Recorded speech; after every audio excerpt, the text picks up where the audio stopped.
Hi, welcome back guys. This is your friend, Cabbage Head Fanfics. Back with amazing fanfiction. This is the series of What If VillainDeku Fell for Toga? Now before starting, please give this video a like and subscribe to the channel if you want more videos like this. Now let's get into the fanfic. Izuku Midoriya is what you called a pure child.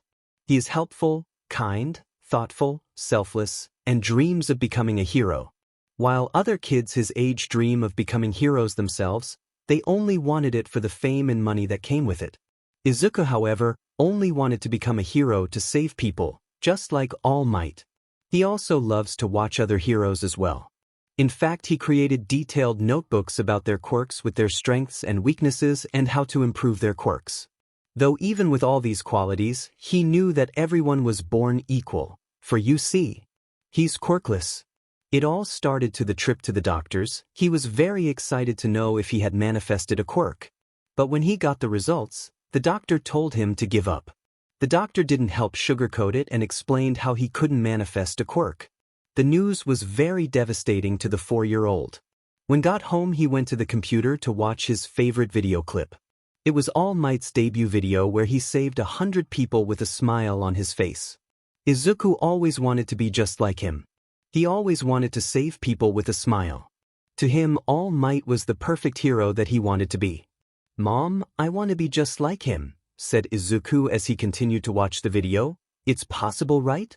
His mother didn't say anything, which worried the 4-year-old. "Mom," he asked as tears began to trickle down his face, "I can be a hero, right?" His mother started to cry and hug him, repeating the word "I'm sorry" over and over again. On that day, his mind was starting to crack and could possibly change the tides of heroes and villains alike. 10 years later. "All right, students, I'm going to pass out career forms, though you all want to join the hero section, don't you?" exclaimed a teacher as he threw up a stack of paper into the air. As he did this, the class started to show off their quirks. Only 2 people didn't do this. One was a sandy ash blonde hair male with his feet up on the desk, and the other one was none other than Izuku Midoriya himself. He was thinking quietly to himself about how he was going to get into UA. While he was thinking, a voice cut through the air like a knife. The voice belonged to none other than Katsuki Bakugo, Izuku's once childhood friend turned bully. "Oi, don't group me with these FING extras," Katsuki exclaimed as he put one foot on his desk to show his dominance. "You can't compare me these losers with their weak butt quirks." "Hey, who are you calling extras, a-hole?" a student with long fingers yelled. "Yeah. What makes you think you're better than us?" Another student with gravel-like hair yelled. Yes, I'd almost forgot, Bakugo applied to go to UA, explained the teacher, making the class go silent. "You mean the top hero school in Japan? Isn't its entrance exams difficulty rating almost impossible to get into?" asked a student with a long neck. "Yeah, and I got an A on my mock test," exclaimed Katsuki as he showed of his quirk by shooting explosion off of his palms. "I'm going to be the greatest hero and surpass All Might as the #1 hero."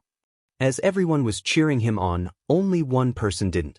Izuku was thinking the opposite of what Katsuki was. "You're no hero, Kaken," he thought with malice. "You pick on the weak and defenseless. You're no hero, but a villain."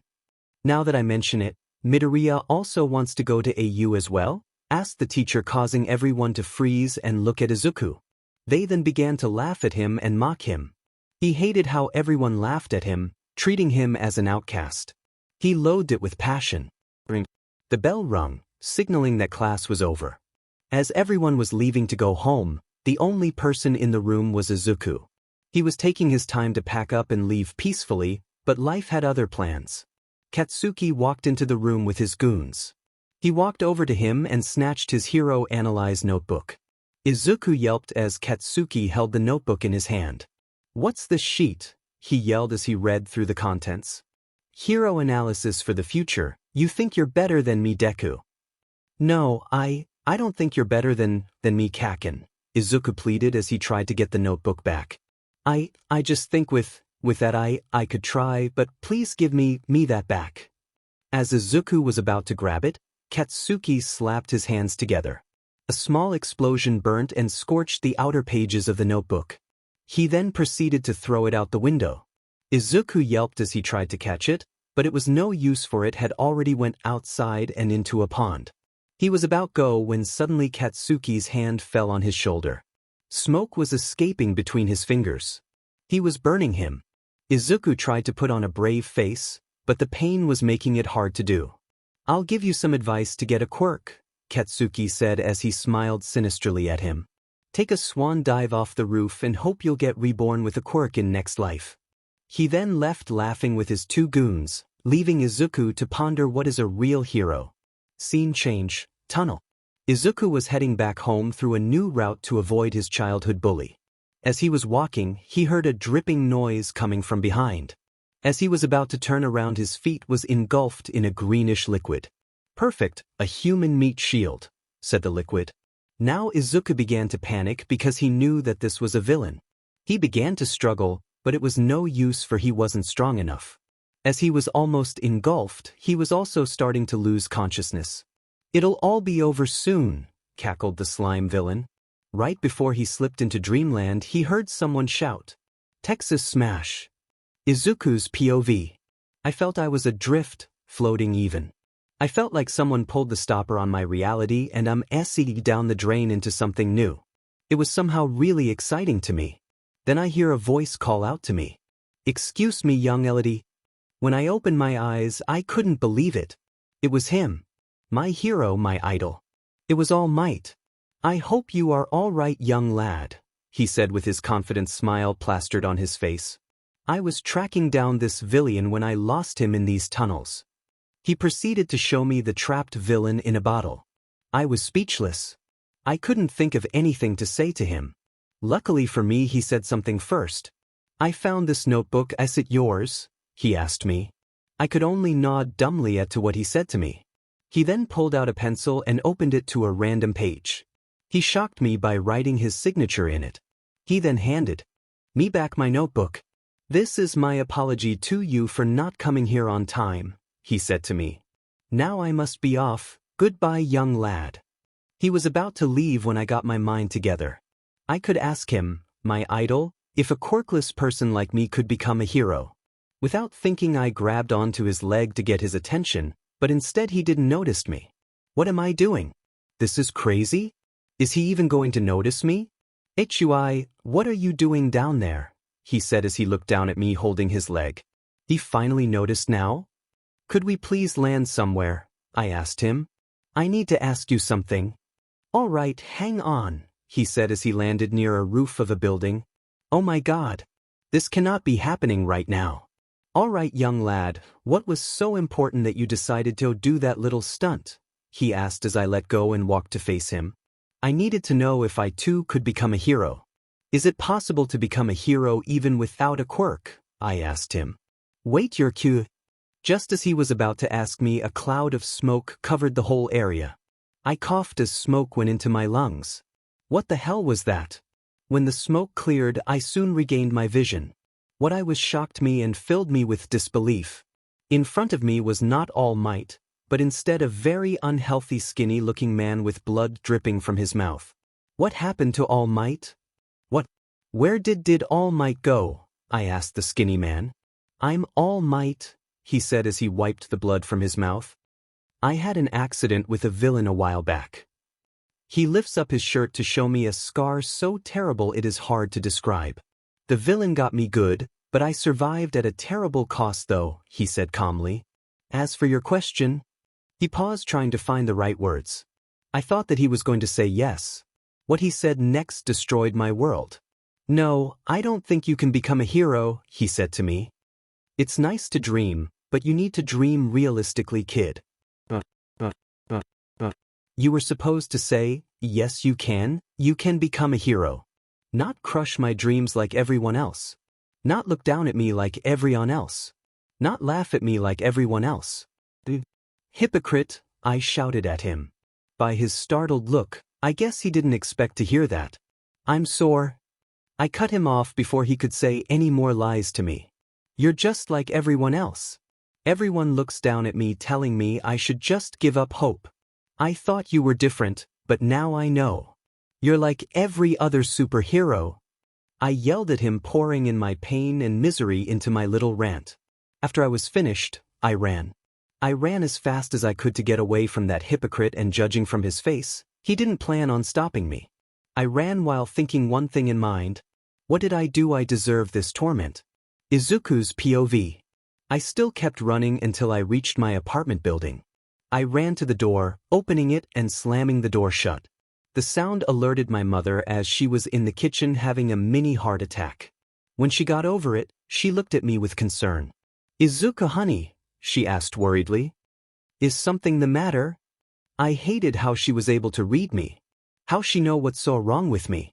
Yet despite how she could read me, she could never help me with my problems. I couldn't stand to look at the person who looked down on me. Who was the first one to make me give up on my dream? "No, I don't want you right now. Please get away from me."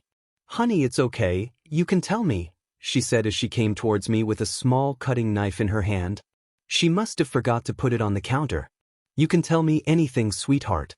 I'll understand." "No, you won't understand. Just please wait from Izuku," she said as she put her hand on my shoulder. Then something happened. Something inside of me just snapped. I did something that changed my whole outlook on life. I grabbed the knife from my mother's hand and used it to slice her neck wide open. She didn't know what hit her as she stared at me with horror. She tried to cover her wound, but the blood kept on flowing from her neck. She kept on doing this for about 30 more seconds until her eyes glazed over and her hand fell limply on the floor. It took about a full minute to comprehend of what just conspired. I soon realized of what I have just did. I murdered my mother. I killed her in cold blood. I started to panic. I was literally shaking like a leaf. I stared at the small knife that was dripping with blood. A million thoughts raced through my head. Why did I do that? How could I do something like that? To my own mother, if no less. Why is life? Then it hit me. Life somehow finds a way to torment me. Being quirkless, being ridiculed every day of my life, my ex-idol saying to dream realistically, and now, me with killing my mother. It was somehow all a cruel joke played on me. Yes, that's it. It's all a joke. It's always been a joke. Everything that I ever worked or struggled for was all just a monstrous, demented GG playing on a loop. As I mulled over this, I started to chuckle measly. I soon began to giggle, which soon turned into full-blown-out laughter. I was laughing of how funny life was as one big joke, and I was the only one who knew about this. Then realization hit me. Only I knew how life truly is. An idea soon formed in my head. Everyone said I couldn't be a hero, but they never said I could be a villain. I could show everyone, Kaken, All Might, everyone that the world was just a big fat joke. Though a question went through my shattered mind. What am I going to call myself as? What am I going to look? Then I remembered that I always loved how All Might smiled. Smile, smile, smile, that's it. I knew just what to do. With the knife still in my hand, I raced to the bathroom to do something so crazy, I almost had another laughing fit. If All Might smiles when he works, why can't I do the same thing he does? I took the knife and put it in my mouth. I was nervous, but at the same time, I was excited. I slowly pulled the knife across my left cheek, cutting it deeply, letting the blood flow down my lower half of my face. I felt the pain tearing through my cheek as I continued to cut it. The pain, it feels so good. After I finished cutting the left side, it was now the right side's turn. I felt the same searing pain when I sliced up my left cheek. I stopped after I was finished with both sides. As I looked into the mirror, I was happy with my work. My lips were now wider and showed more teeth when I usually smiled. Though the greatest thing about my smile is that it looked better than All Might smile. I'm beautiful. Thought I still need a name. There are not a lot of villain names I can think of. Then again, I do look like a clown, so no one would really be afraid of. Then it hit me once more. I did look like a clown with my green messy hair. And now that I think about it, people would be scared of a villain that looks and acts like a clown. It also helps me fool heroes off track. I decided that I would be the first clown villain, but I still couldn't think of a name for myself. Then I remembered a playing that my mom would always put out off the deck to play solitary, the Joker card. I did like the sound of that. The Joker card. The Joker. I'm the Joker. I am the Joker. I'm the Joker, I yelled through the apartment building as I cackled a horrible. Izuku Midoriya is not and will never be my name again, for now it will be the Joker. I suddenly stopped laughing. What was I to do with the art I had created of my mother's corpse, still laying in a pool of blood? Well, this is a fine kick in the butt. I finally found my calling and it's going to get ruined by my mom. Heh, funny how she helped me and now she's going to stop me. I need a way to destroy all the evidence somehow. But how will I do it? Then I had the most genius idea. I had an evil, crazy, psychotic, genius idea. I could burn the whole place down. That's exactly what I'll do. Third POV.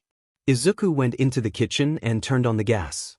As he was sure he heard the gas was flowing, he decided to check for anything that was flammable. Sure enough, he found a whole bottle of lighter fluid and a box of matches. He took the matches and opened the bottle and spilled its contents everywhere.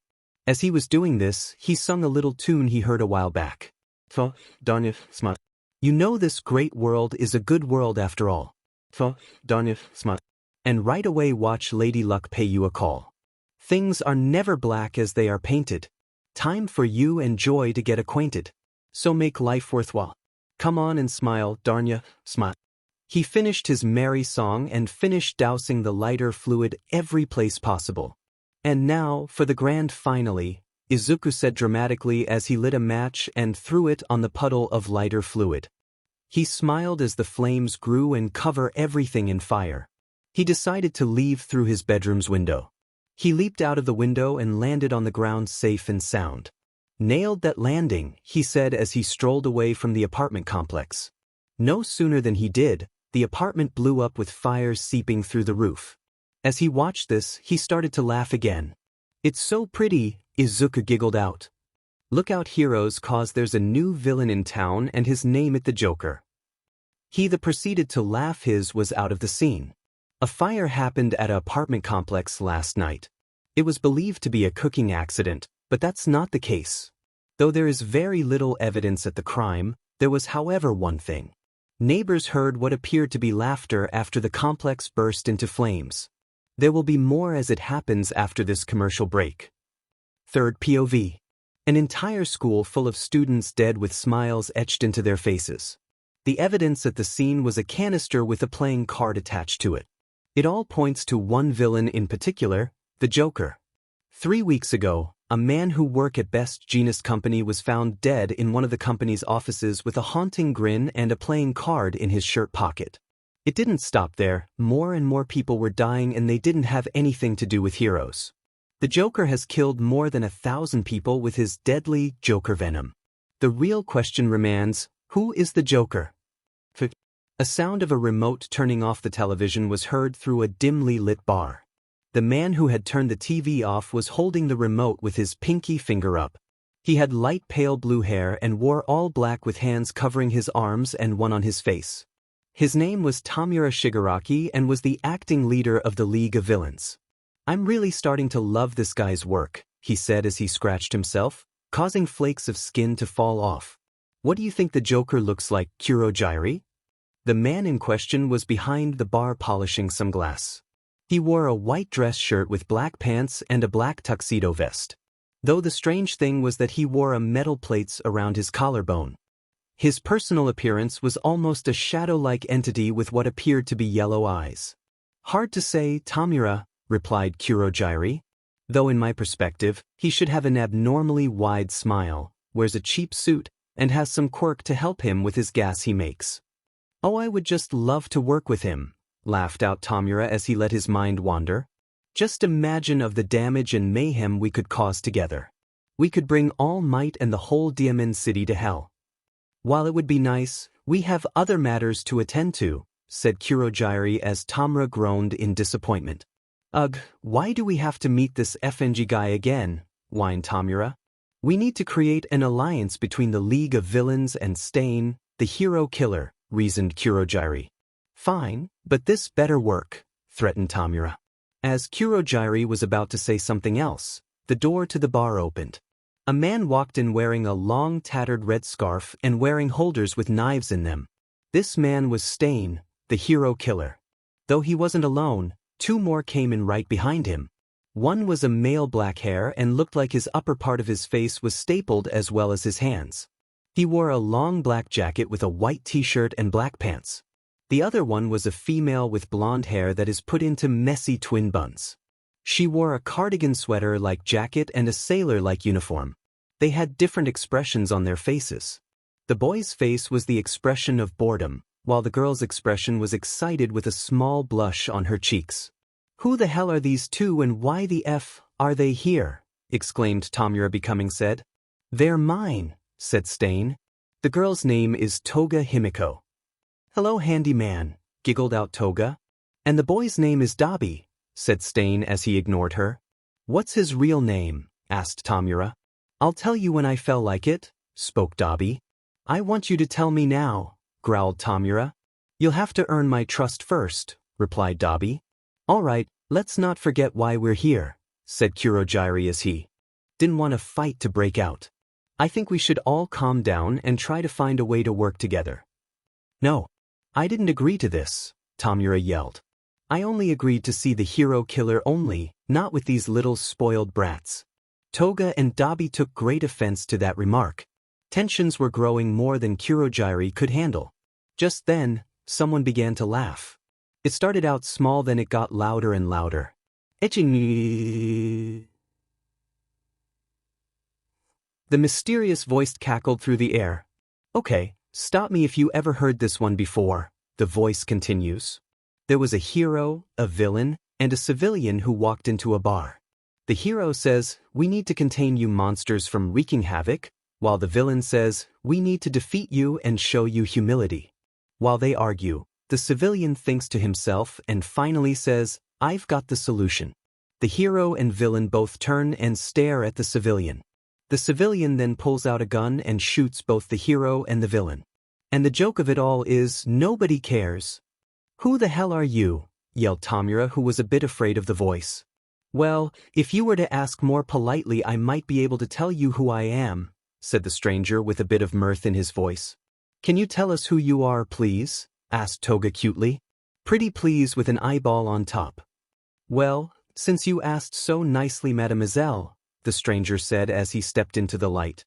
When the stranger was out in the open, everyone stared at the outfit he was wearing. He wore a custom-made tailored coat that had tails on the back end of the suit. Its color was a faded dark purple which matched his gloves and pants quite nicely. Underneath he wore a yellowish-orange colored dress shirt and a green tuxedo vest. He wore a black lie and wore tap-dancing shoes. Though his face was a different story. His face was covered in white grease paint. Everyone gasped as they saw his mouth. His mouth seemed to stretch across his face and slightly curved upwards.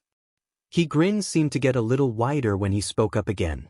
"Hello everybody, my name is the J-Joker," the now proclaimed Joker said. "And now, it's high time to show this face to the world." Ha! Everyone was frozen stiff of the elephant in the room. More importantly, the villain in the room. The tension was higher than before, but it wasn't frustration that filled the tension. It was much worse. What filled the tension was fear. Everyone was thinking something different in their minds. Tomura was thinking of how to try and impress him into joining the League of Villains. Kurogiri, on the other hand, was nervously thinking of how he got in here without anyone noticing him. Stain was thinking between the lines of how he got here and if he was following them here. Dabi was thinking of what ideals he had. Last but certainly not least, Toga was thinking of something very important. She was thinking if the Joker was seeing anyone, or if he was looking for a sidekick. "What's the matter?" Joker said as he brought them out of their thoughts. "Cat got your tongues? If you have any questions, I'll be sure to answer them." "How did you get in here?" questioned Kurogiri first as he got his bearings together. "And furthermore, how long were you here for?" "I think it's pretty obvious they're smoky. I used the door," the Joker said with a cruel smile. "As for how long I was standing there, well, let's just say I've heard almost everything. Oh, and by the way, the suit wasn't cheap." Kurogiri didn't like his tone, but he didn't wish to upset him as well. He might have a quirk that allows him to create portals, but even he's not that crazy to mess with someone like the Joker. For FS sake, he killed a news journalist for calling the Joker a poor excuse for a circus clown. It was a safe bet that that person was found in an abandoned warehouse dead, dressed in a circus outfit and the infamous grin of death etched on his face. I do not want that to happen to me, Kurogiri thought as he mentally shivered. He was going to tell Joker something, when Tamura interrupted by walking towards him. So you're the famous Joker everyone has been talking about, said Tamura with a hint of wonder in his voice. Truth be told, he wasn't expecting the Joker to look like a 14-year-old. Then again, he also didn't expect for him to waltz right into the bar. But that's what he did love about him, he always loved how he did the impossible. Right, you are Mr. Handyman, cackled Joker as he used the name Toga said to him earlier. I would shake your hand, but I don't know where to start. Ha ha ha ha ha ha ha ha ha ha. Joker looked around the room until he spotted the hero killer, Stain. His grin was getting wider by the second as he walked closer to Stain. Although Stain didn't show it, he was shaking like a leaf. The Joker stopped right in front of him and proceeded to inspect him. Stain didn't know what he was doing, but kept still to make whatever he was doing quicker. Odd, the Joker muttered. Your name is Stain, but there's hardly a spot on you. Ha ha ha ha ha ha ha ha ha ha ha ha ha. He then cackled at his own joke.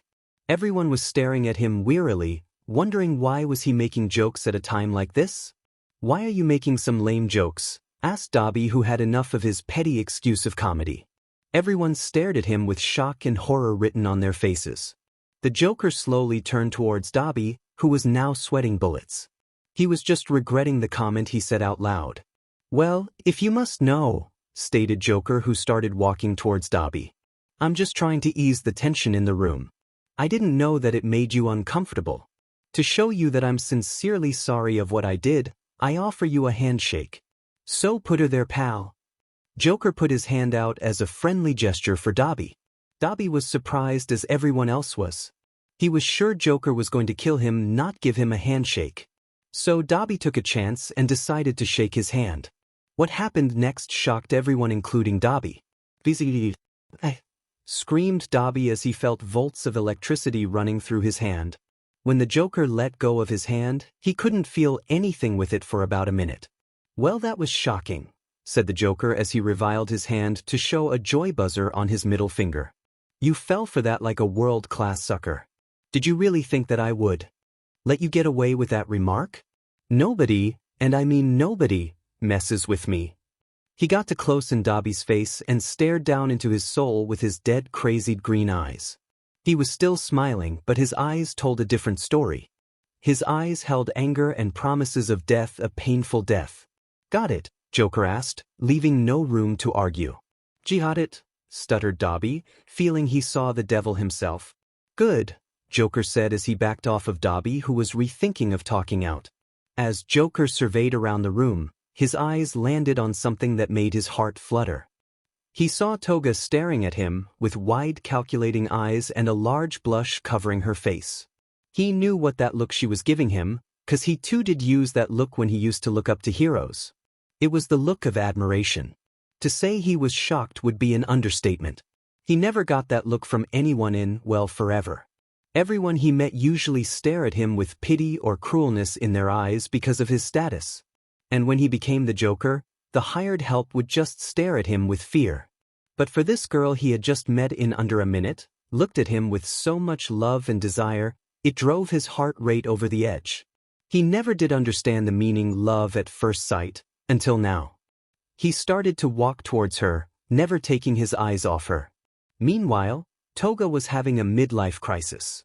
When she heard the first acknowledgement of the Joker and his first killing, she was instantly hooked. She would watch the news about his crimes, take pictures of the mutilated bodies of his victims, search the underworld of criminal activity for him. Hell, she even tried to get his attention by killing random civilians and cutting smiles into their faces. She never thought that coming with Stain to some boring meeting would actually see the Joker in person. Not to mention to be her age, for God's sake. She didn't know if it was hormones or her insanity acting up to make her heart race 50 miles per hour. All she did know was that he must have had real problems to be the most feared villain around. She was pulled back into reality by a purple-gloved hand waving in front of her face. "Hello," the Joker said. "Is anyone in there? I would love to meet this fine young woman here in front of me." My name's Toga Himiko, Mr. J. Toga said rather too loudly. What did you call me? Joker asked softly. Mr. K, she stuttered, feeling that she messed up. The man in question was muttering something under his breath that nobody could hear. He was quiet for a moment, until he began to chuckle loudly. The Joker beamed a big smile and unexpectedly wrapped around Toga in a big hug. I love the sound of that, he said, shocking Toga out of her funk. It has a sort of sense style to it. Mr. J, it is. Thank you, dear. Oh, it was nothing really, stuttered Toga as her blush began to grow. Not to be rude or anything, but why are you here? Asked Kurogiri as he spoke up again. Oh, nothing much.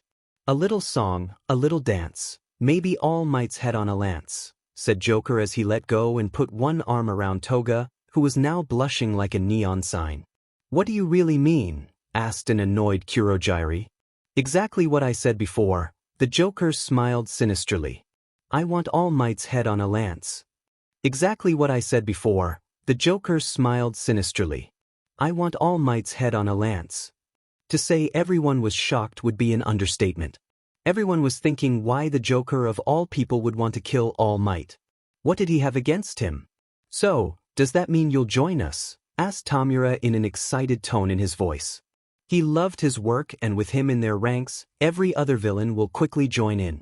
He couldn't wait for the mayhem and carnage to start.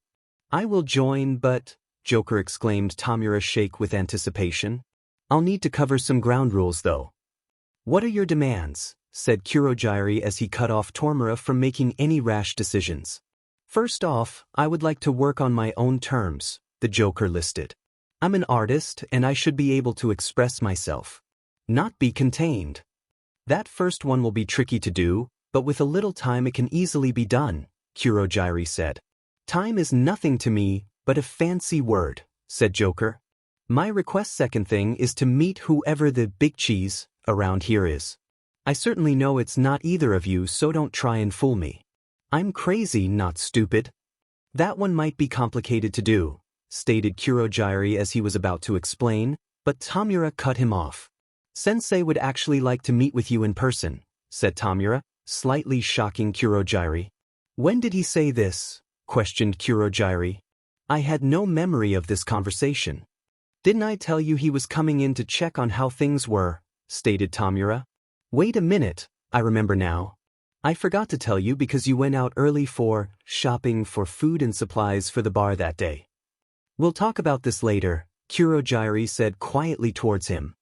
So anyways, said Joker as he ignored the fuss between the two villains. My third request is that if you manage to capture anyone, notify me immediately. I do love torturing people. It's one of my guilty pleasures. Okay, any more requests? Asked Kurogiri. Just one more, said Joker as he pointed over to Toga. I want her. What? Questioned Kurogiri. What? Yelled Stain as he got his blades ready. What do you want could you possibly want with her? Simple, I need an assistance, Joker stated in, as a matter-of-fact, tone. I need someone who shares my sense of humor and doesn't question my sanity. She fits the criteria quite nicely. Toga was frozen. She couldn't move. She was brought out of her state when Stain tried to say something. The key word, tried. What if she dash? Stain never got to finish as Toga immediately jumped to the opportunity of once in a lifetime. She was not going to let anyone, not even Stain, ruin this for her. I'll do it, she yelled. No way anyone's going to ruin this moment for me. Splendid. Here's my card, said Joker as he placed down 2 Joker cards with addresses on them. He gave one to Kurogiri and one to Toga. Well, I'll see you all around till next time we meet, stated Joker as he was on his way to the door. He was halfway until he heard a question that made him stop in his tracks. What do you believe in? Questioned Dabi. Also, why do you have a vendetta against All Might? The Joker slowly turned his head towards Dabi, making him flinch. Everybody was thinking the same thing as well. What did he believe in and why did he of all people hate All Might? Joker was quiet for a minute, then he said, What I believe is that life is just a cruel joke that pulls the unfortunate people down, making them into freaks, like me, stated Joker. As for Smiley, he's a dream ruiner. He then turned his head forward, not looking back at the surprised yet confused faces of everyone in the room.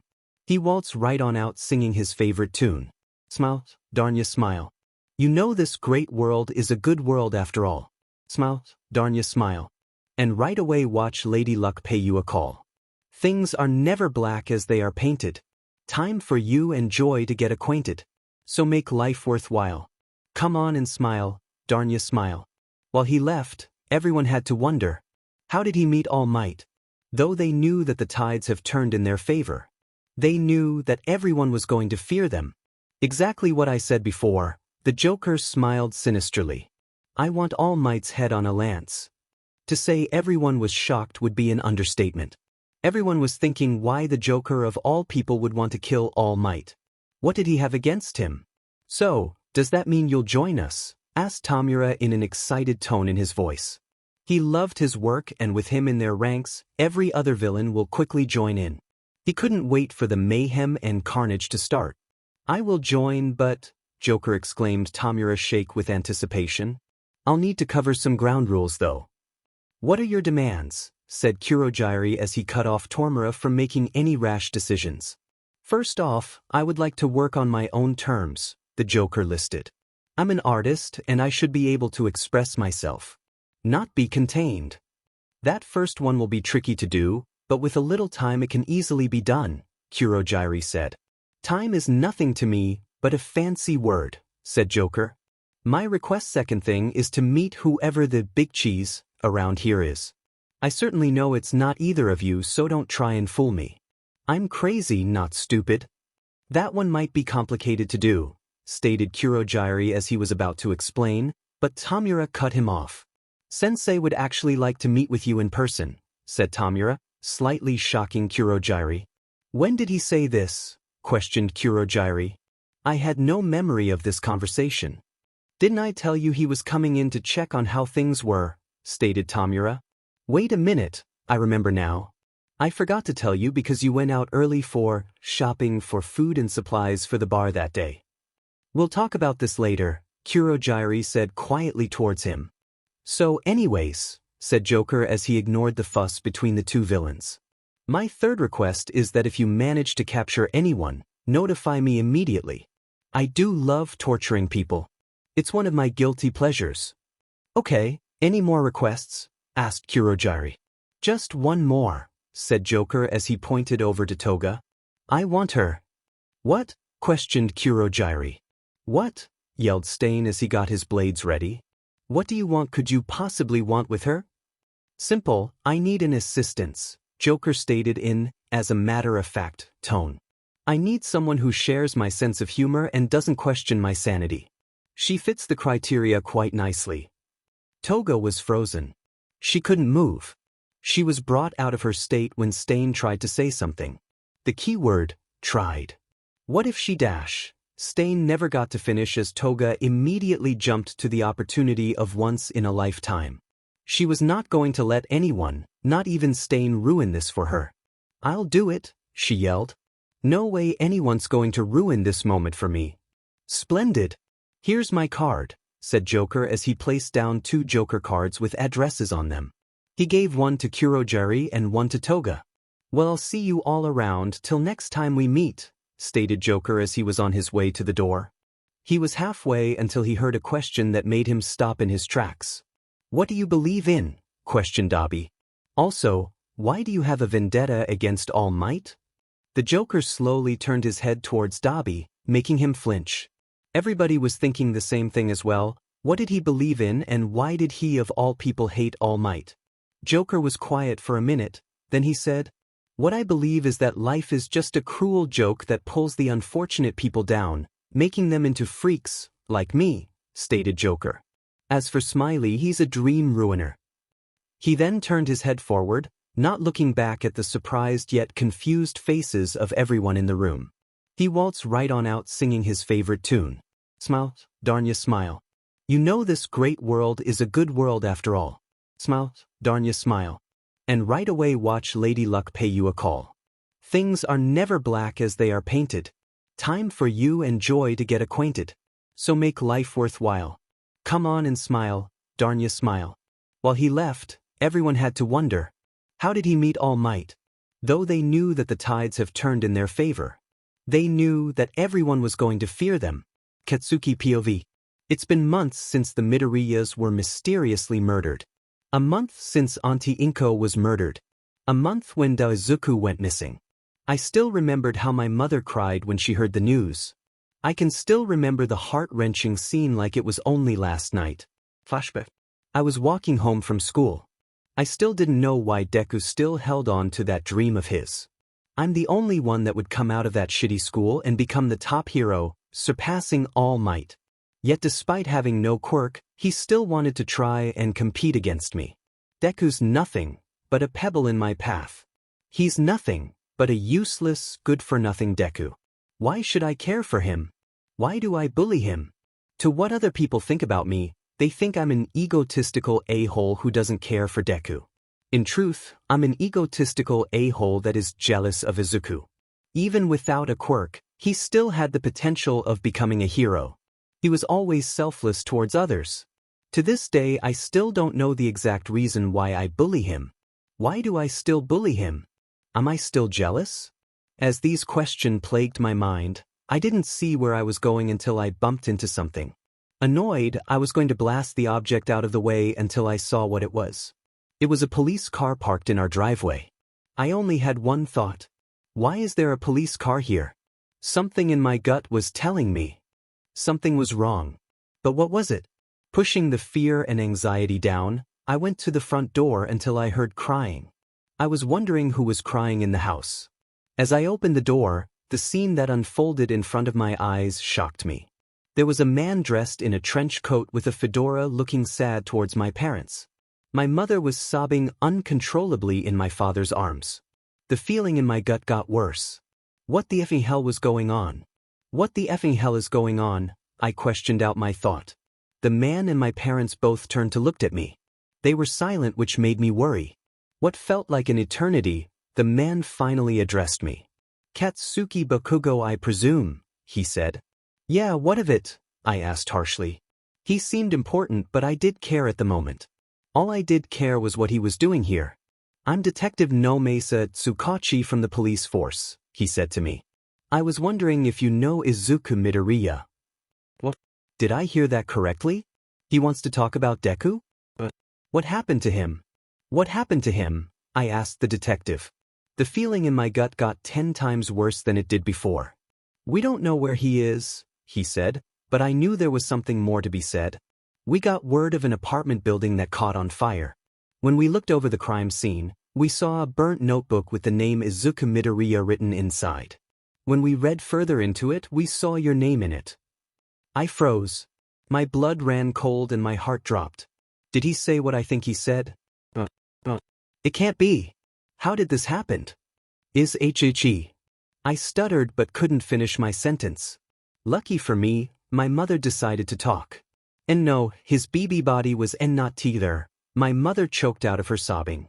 BB but his mother. She started to cry again as she buried herself deeper in my father's comforting arms. I was slightly relieved from this, but only to comprehend what my mother said. Izuku's mother was dead. That's why she was crying. She and Auntie Inko were close back in school and even after they were married. Then something else came into my mind. Why is he here then? He doesn't think. Then realization hit me. I knew I was thinking irrationally, but I had to conform my suspicions. You think he did it? I asked him. He is a suspect, but he didn't finish as I cut him off. He would never do that to anyone, even to his own GDF mother, I yelled at him. He wanted to be a hero for FS Sake. He wants to save people, not murder them. He would do that. If you think it's him, then you can go F yourself. He's the perfect human being that I'm jealous of. I couldn't hold it anymore as I let my emotions I tried to bottle up inside me bursted out into the open. Before I knew it, I started to cry. I cried out of anger, out of rage, out of misery, but most of all, I cried out of guilt. Guilt that I could say that I was sorry.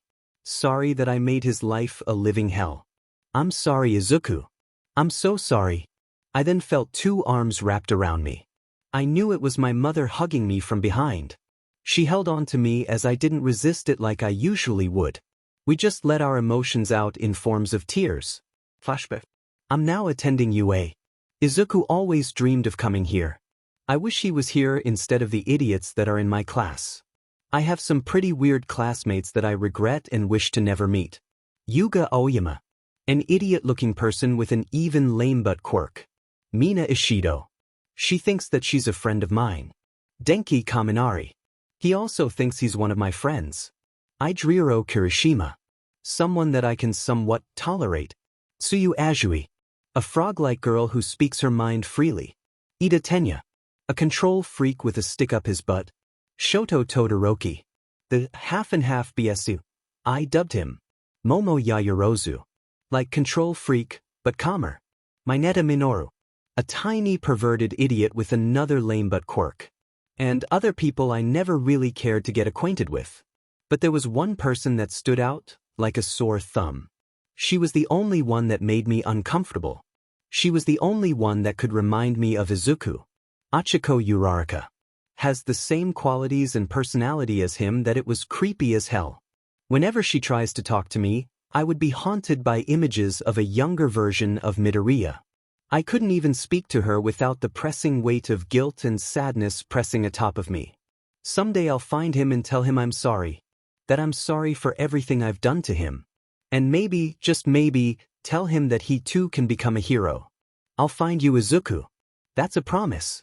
Torshinori POV. It was months ago when that kid asked me that Izuku Midoriya asked me that specific question. The question that made me regret my decision. A decision that would haunt me for the rest of my life. Is it possible to become a hero even without a quirk? I should have told him without hurting him. Without trying to strike a nerve. I knew I was being harsh, but the hero business is a dangerous one. I tried to tell him to dream realistically, but I was never prepared for what he said next. Hypocrite. You're just like everyone else. Everyone looks down at me telling me to give up hope. I thought you were different, but now I know. You're just like every other superhero. That hurt. A lot. Though it didn't hurt my pride, it did however hurt something else. It hurt my heart. It hurt my heart to know that a quirkless kid, like him, still held on to his dream. Still held on while other people laughed him off as an excuse to harass him. But the thing I regret the most was crushing his dreams. I saw it in his eyes. I knew I crushed all his dreams. Destroyed all of his hopes. I didn't even stop him from running away. I didn't even get the chance to finish saying I'm sorry to him. The one thing on my mind was this. How could things get worse from there? Apparently, life's a beach and decided to F with me. Flashback. I stood completely frozen at what he said to me. I made him upset and I knew I had to do something. I got into my hero form, dropped the villain at the nearest police station, and proceeded to find the green-haired kid and apologies to him. It was difficult trying to find a green mob of hair on a freckled kid.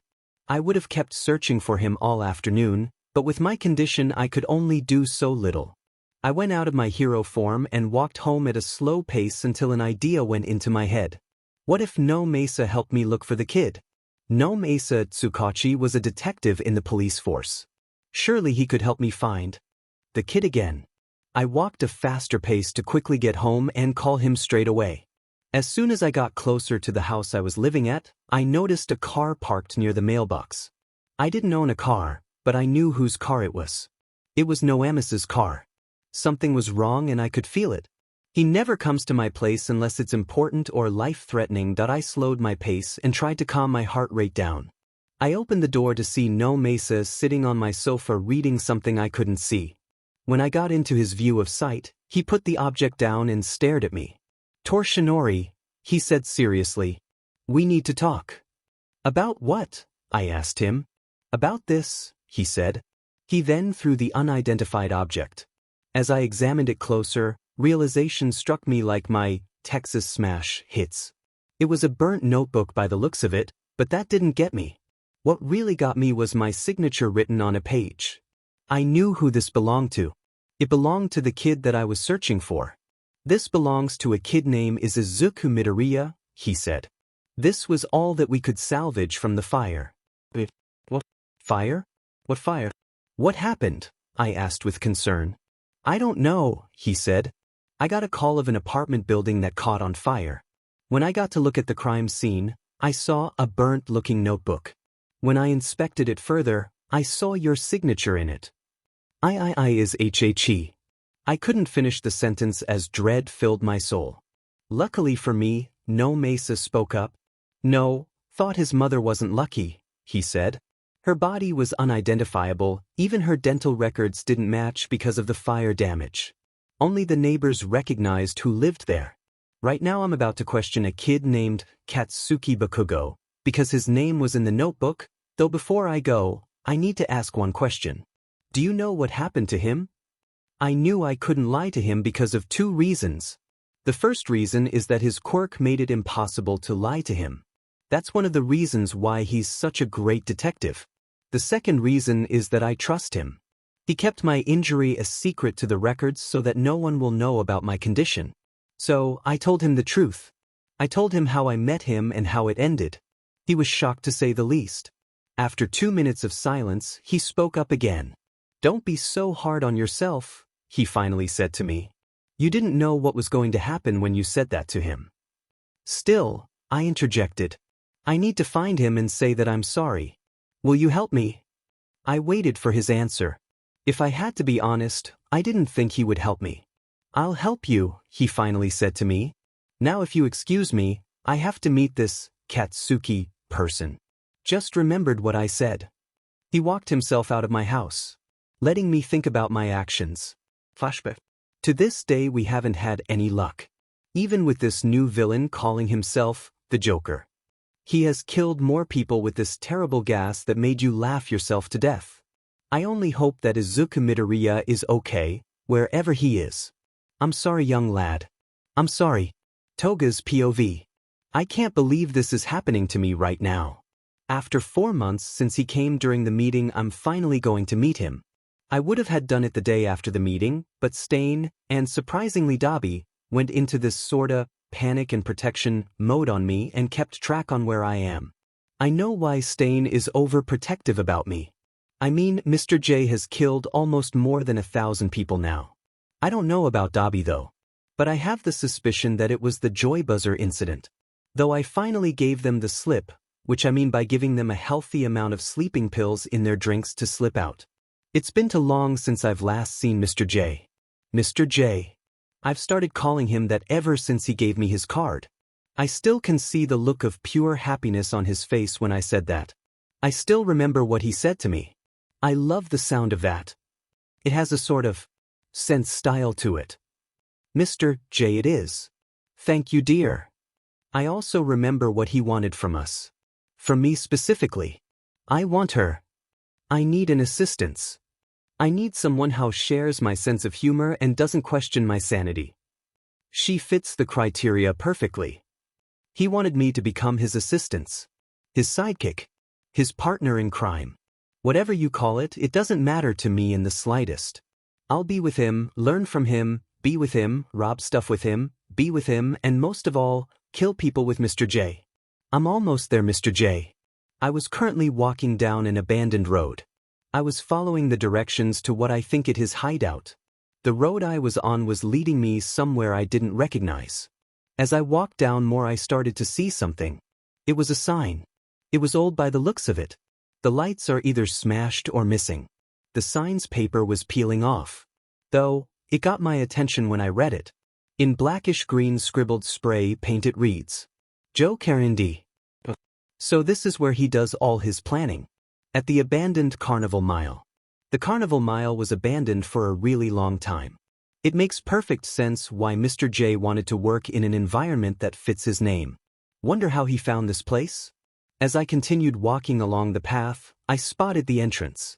It was some sort of clown-shaped head with the entrance as the mouth. As I was about to go in, somebody stopped me. What are you doing here? The stranger asked.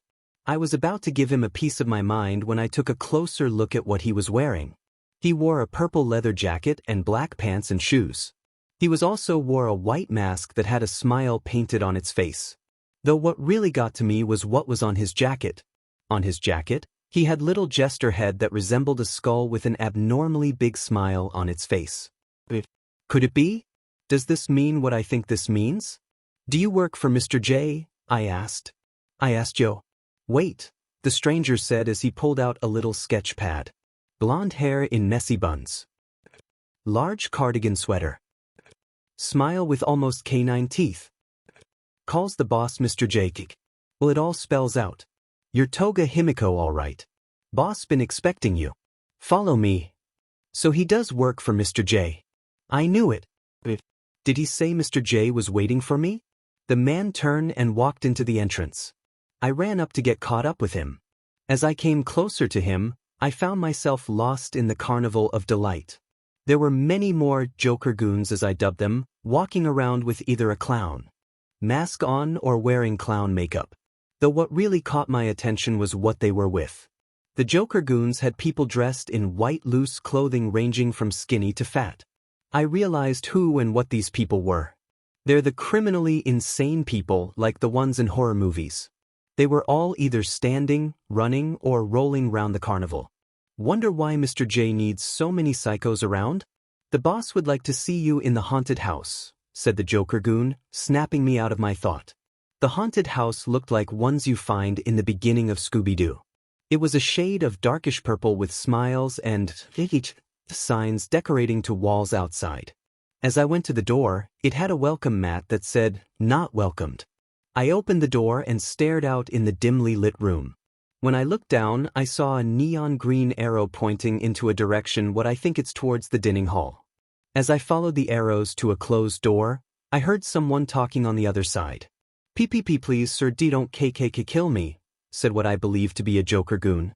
"Give me one good reason why I shouldn't kill you," said another voice I knew all too well. It was Mr. J's voice. "WWL," stated the scared Joker goon. "Nothing to say," Mr. J asked. "Then I'll start. Not only did you question me and my work several times, but you had the gall to try to kill me, which you failed so miserably I might add, and also tried to take over my whole operation. Now that's something I cannot take lightly." Did he just try to kill him? Kill Mr. J? Oh no. Oh hell no. Without thinking, I took out my box cutter and opened the door with excessive force that I made my presence to the men in the room. Mr. J was holding a gun pointed towards my target. He looked surprised, but it quickly turned into an expression of pure glee.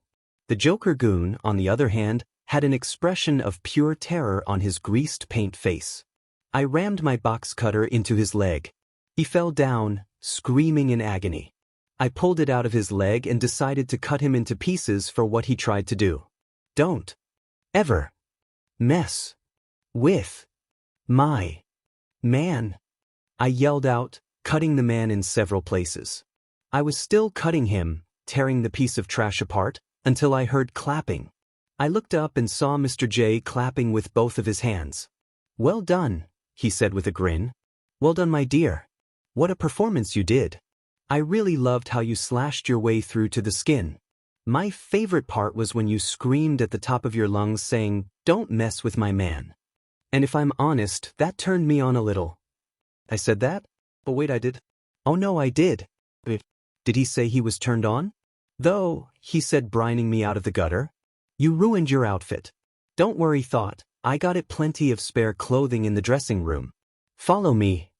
"What about the body?" I asked, pointing to the dead piece of rotting garbage. "I'll get someone to clean this up," he said, leading me out of the room. Besides, that room did need a paint job. Ha ha ha ha ha ha ha ha ha ha ha ha ha. We weren't even 5 feet until we stopped at a random door. The door had a big star on it. "This is the dressing room," Mr. J said, opening the door for me. "Slip out that and wear whatever you find the most fashionable." He ushered me in and closed the door right behind me. I guess he must want to give some privacy to get dressed. The clothing were all circus-related. I started to look around to see what would best fit me. Too big, too small, too frilly, too puffy. Pink's not my type. Don't like polka dots. Green's not my type. Don't like stripes. I started to lose hope until I found it. The perfect costume that would fit me and most likely knock the socks off of Mr. J. This is perfect. What till Mr. J sees this? Joker's POV. I waited patiently outside of the dressing room for her. It's the least I can do for her when she killed off that no-good excuse of a hired thug. I mean, he had the nerve to try and take over my empire that I created in the last 4 months. Wonder what she'll wear? As I was thinking that, I didn't notice the door opening until I heard voice. What do you think, Mr. J? She asked cutely. When I turned to look at her, I was blown away. She was wearing a tight skin jumpsuit that hung nicely against her curves. The patterns were a red and black mix match, with the top part being red on the left and black on the right, and with the bottom part being reversed colors with 3 diamonds on the right side of her leg. She also wore a white pleated collar around her neck. On top her head she wore a black and red jester mask that showed her ears on the hat went down to her hips where they end with little white ball. She also wore makeup. She had made her face look almost like mine but different. She wore a deep shade of red lipstick and even made a light blush on her cheeks. SH even added a little heart-shaped mole on her right cheek. So, she said as he did a twirl, how do you like it? Does it scream me? Words cannot describe how I feel about it, I said to her star-gazed. She grinned happily as she heard the compliment. I couldn't help myself to start giggling at her. I guess she heard me and giggled along with me. So, I said, feeling refreshed. What's your name going to be? I think I have it, she said. I'll call myself Harley Quinn. Harley Quinn. Now that's something. I love it, I cackled. So Harley, ready to paint the town red? You know it, Mr. J, she giggled out. I started to giggle again, the laugh. Though this laugh was not out of malice of cruel intent. No, I laughed out of pure happiness. I know that we'll create havoc and madness. I also know that we'll be the perfect pair. Watch out, heroes. 'Cause we're coming to get you. Several reports of high level of crime activity dash. Bank robberies gone to extreme levels dash. Bombs blown up in several locations dash. 100 citizens injured during dash. 20 politicians found murdered with smiles dash. Missing inmates from local asylum dash. The sound of a TV turned off as it flipped through channels of news. The one who turned it off was the police chief Kenji Tsuragami, a humanized dog. He was showing the latest clips of news from the past week. He and several other policemen were in a meeting discussing one problem. The Joker. I've seen you all seen the news lately, I take it, said Kenji. We need to find anything we have on this monster and put a stop to this madness. We don't have anything solid. Yet, said one officer. The gas is untraceable, the cards don't have any fingerprints, and he seems to pick people at random. This put the police chief in a tight spot. Before all these quirks started popping up, the real heroes were the police and firefighters. When people got quirks and decided to use them for good or evil, it somehow put the others in control of the damages. He thought, how could things get worse? Somehow things did a lot. When this Joker character joined the picture, people were dying left and right. Some would die of his explosions, others would die by bullets being shot at them, but the dangerous thing to die from was Joker's deadly laughing gas. The gas itself was a mystery, even to the forensics couldn't figure out the chemical compound. Not only does it make the person laugh themselves to death, it also leaves an unholy permanent grin that stretches the face. The victims couldn't even have open casket funerals because of their faces. I hope we catch this guy soon, thought Kenji. Just who knows what his madman can do. Sir, if I may say something, asked a humanized cat. This was Sansa Tamakawa, who was also a member of the police force.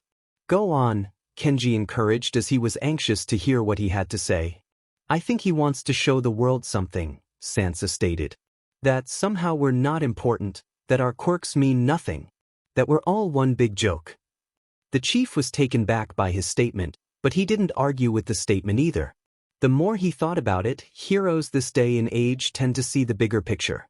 Some wanted fame, others wanted fortune, but they all have looked down on the smaller problems of the world. Sure, they help people time to time, but only do it to boost their statues. They even had a FING poll on who was the best superhero. I think I see your point, Kenji said. Though, we need to find a location he's at. I've got something, sir, said another police officer. He does have his own gimmick. What if we looked for him in places villains don't really hide in? The chief gave it some thought. Joker did seem like the kind of villain to have a hideout as the same as his personality. Why not give it a shot? All right, let's do that, said the chief with renewed vigor. I want a total of 5 squadrons. 2 squadrons will look at abandoned factories that use to manufacture toys while the other 2 look for rundown theme parks. The last squadron will look in the underworld of crime to look for anyone, and I mean anyone who has connections to Joker. Do I make myself clear? The courses of "yes sir" ran through the air. The chief nodded, signaling them to start immediately.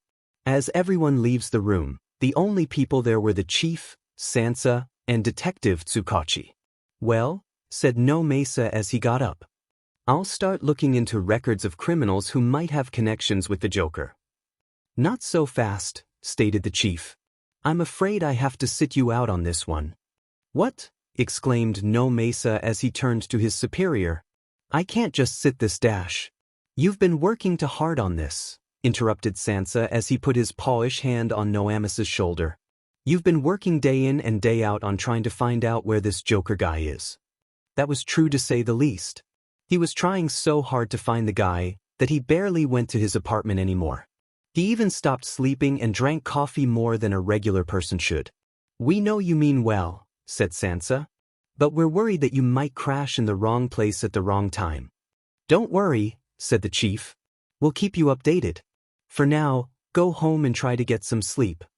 No Mesa was hesitant at first, but soon caved in. All right, I give, he said as he went towards the door. But notify me the second you found anything about him. They gave him nods and promised to do just that as he went for the train station. He just hopes that it was only temporary. Little did he know that life was full of surprises. Scene change. Apartment Noames's POV. I got to my little apartment around nighttime. The sun had already began to set to show a vibrant of red and orange. I wonder if anyone really appreciates the view? I signed as I took off my hat and coat, and hung them on the coat hanger. I loosed my tie as I went to the kitchen to get a snack. I knew I should be resting, but I was a little hungry. As I went to the fridge, I saw a note. It was in bold letters saying, "Reminder, don't forget to call Makoto." My eyes widen as I tried to find my cell phone. She's my younger sister and in her senior year in college. She's an independent woman who knows how to get her way and isn't afraid to do risky methods to do so. I finally found my cell phone in my pants pocket. I dialed her number and waited for her to call. Please don't be mad, please don't be mad, please don't be mad, please don't be mad, please don't be mad. The call finally came through as I silently hoped she wasn't mad. A mad little sister is a bad little sister. Finally you called, Makoto yelled in the phone. I was so worried about you. Why would she be worried? I'm completely. Makoto, I said softly. Did you think the Joker got to me? The line was silent as she didn't answer right away. What seemed like 5 minutes, she spoke up. Yes, she said in a low whisper. I thought that monster got to you. I thought that you were killed by him. That your face was deformed by him. I thought that I was never going to see you again because of him. I'm sorry.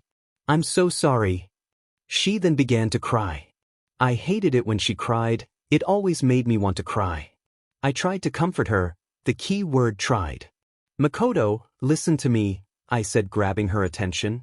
Nothing will happen to me, I promise. Pinky swear, she asked. Pinky swear, I said. Good, she stated. If anything happened to you, I'll personally take your job to find the person who harmed you.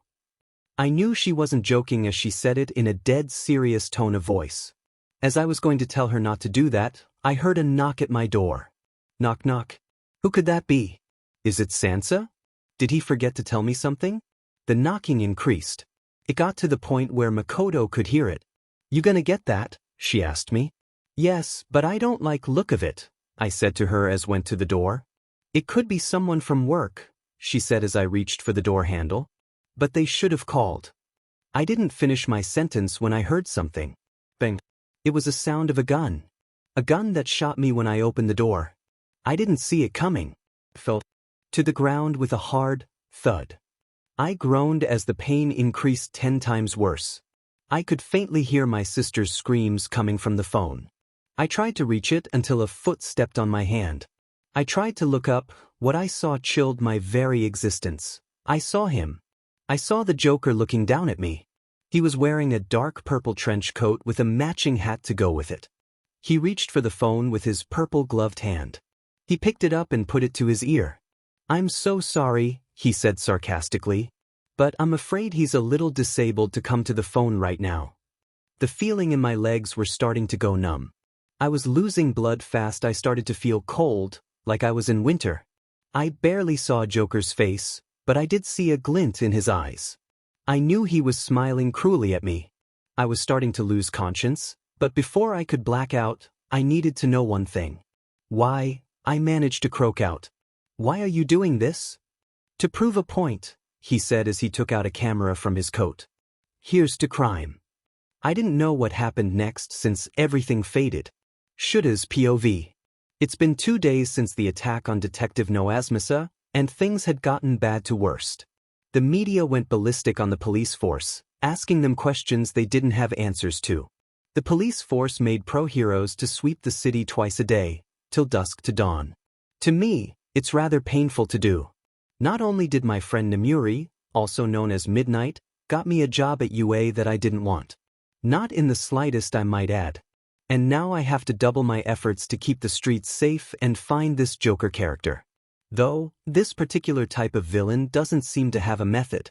What I think is that he thinks that it's all a game to him, or maybe a joke to him. It'll be a riot when he's in an asylum. Though, I'm worried that this was something much bigger. When the police got an anonymous, they found a horrible sight. His apartment looked completely trashed. Everything had been spray painted in smiles or with laughter on the walls. Though the worst part was when they found him. They found him in a state of undress with a camera. They quickly sent him to the nearest hospital, but the damage had been done. Detective No Mesa was paralyzed to the waist down. The doctors say that it's a slim chance that he'll be able to walk again. His sister, Makoto, if I remember correctly, is currently under protective services. Though, I'm also worried about Torshinori. He looked miserable when he heard the news. And when he found out that it was Joker, he looked like he's seen a ghost. I know that Torsh had this connection to the detective, but I didn't. Anyone else did. He thinks that Joker knows who he is, that he's waiting for the perfect moment to get him. I told him that he was being paranoid, but a part of me thinks he's right. But that's not my concern right now. Right now I'm doing a full sweep on the gritty-looking alleyways of the city. Criminals usually do their stuff during night when heroes are most likely doing nothing, but don't want to do it. So I take this opportunity to find the Joker. If I'm correct, he must need a large vehicle to move his special gas around. I'm currently searching in areas that holds vehicles such as that. I'm currently at a nearby port looking at an abandoned warehouse that used to ship in crates of what I don't know. I looked around and saw nothing. Another complete failure. As I was about to leave, I hear something. It sounded like laughter, but sinister. Maybe not a failure after all. I hid in the shadows to find the source of the laughter. When I did find the source, it shocked me a little. What the hell? What I saw were 3 teens with a white-looking van, thought it was covered with clown symbols on it. The teens, however, looked like they were in some sort of cult or something. They all wore what appeared to me looked like modified straitjackets that Asylum uses. Only 2 had weird hair colors, probably from dyeing it, while the other one was bald. Though, what really caught my attention was what was on their faces. They had painted smiles onto their faces. He has a cult now. As this piece of information went into my head, one of the Joker cultists said something. "Sure, that's the last of them," one said, who had razor-sharp fingers. "I'm sure Blade," another one said, with a tiny head, but a muscular body. "That was the last of the bombs." Did he just say bombs? I was about to show myself when I heard Blade talk again. "Why does he want to bomb these places, Pinhead?" Blade asked. "Well, I'm sure he has a plan of some sorts," said Pinhead. "I mean, just look at how things are. The heroes are going crazy trying to find him, but the joke of it all is that he's one step ahead of they." "You're right about that, Pinhead," said a female with unusually pale skin. "Think anyone's coming, Leech?" asked Blade. "No, though I thought I heard something," Leech said. I decided to show my presence to them. I jumped out of the shadows and took them by surprise. They seemed startled by my presence, but they soon began laughing. Why were they laughing? I was going to ask they until I heard something. Bang, bang, bang. It was the sound of gunfire. I took 3 bullets from behind, 1 in the shoulder and 2 in each leg. I kneeled on the ground as something dropped out of my pocket. I don't know what I dropped, but I hope they didn't notice. I then heard footsteps and more laughter coming towards me. I struggled to keep my calm composure. Then, in my field of vision, I saw 2 more approach the scene. One had 6 arms and wore a bandana with a smile stitched on it and holsters for handguns on his long body. He was holding 6 revolvers in each hand. So he shot me. The other wore a jester's hat with bells on at the end of it, and his sleeves were longer than the others. "Nice going 6-shooter," said Blade as he wailed towards me. "And not bad, Jester. Good thing you called that you were coming, otherwise we'd be in trouble." "It wasn't a trap?" "It was nothing, partner," 6-shooter said. "Ah, you'll make me blush," Jester said. "But what to do with Eraserhead here?" asked Leech. "I do," a voice said. They all seemed to jump, but soon relaxed and smiled. Why are they smiling? Whose voice was that? As these questions were going through my head, I didn't notice the figure until I saw his feet. When I looked up, my blood ran cold. I saw what appeared to be a 14-year-old, but I knew looks can be deceiving. I knew I was staring at the Joker. He smiled with cruel intent in his eyes. "Well, what do we have here?" he said dramatically. "The famous Eraserhead. Gotta say, this is a fine predicament you got yourself into. Now I know you have so many questions, I'll let you choose one." I was about to ask him about the bombs, but I stopped myself. I was dealing with psychotic antisocial freak. I didn't know what he was gonna do to me. So, I asked him the question that was in my mind. "What are you going to do to me?" I asked. His smile widened as my question escaped my lips. He held my phone in his hands. My eyes widened at that. My phone was the thing that dropped out of my pocket. Out of all things, it had to be my phone. This is bad. What's he going to do with that? "It's simple really," Joker said as Blade came towards me. "I'm going to give a message." "Harley." "Got it, Mr. J," said a higher-pitched tone of voice. I turned my head to see a female who was wearing a red and black jester-like outfit.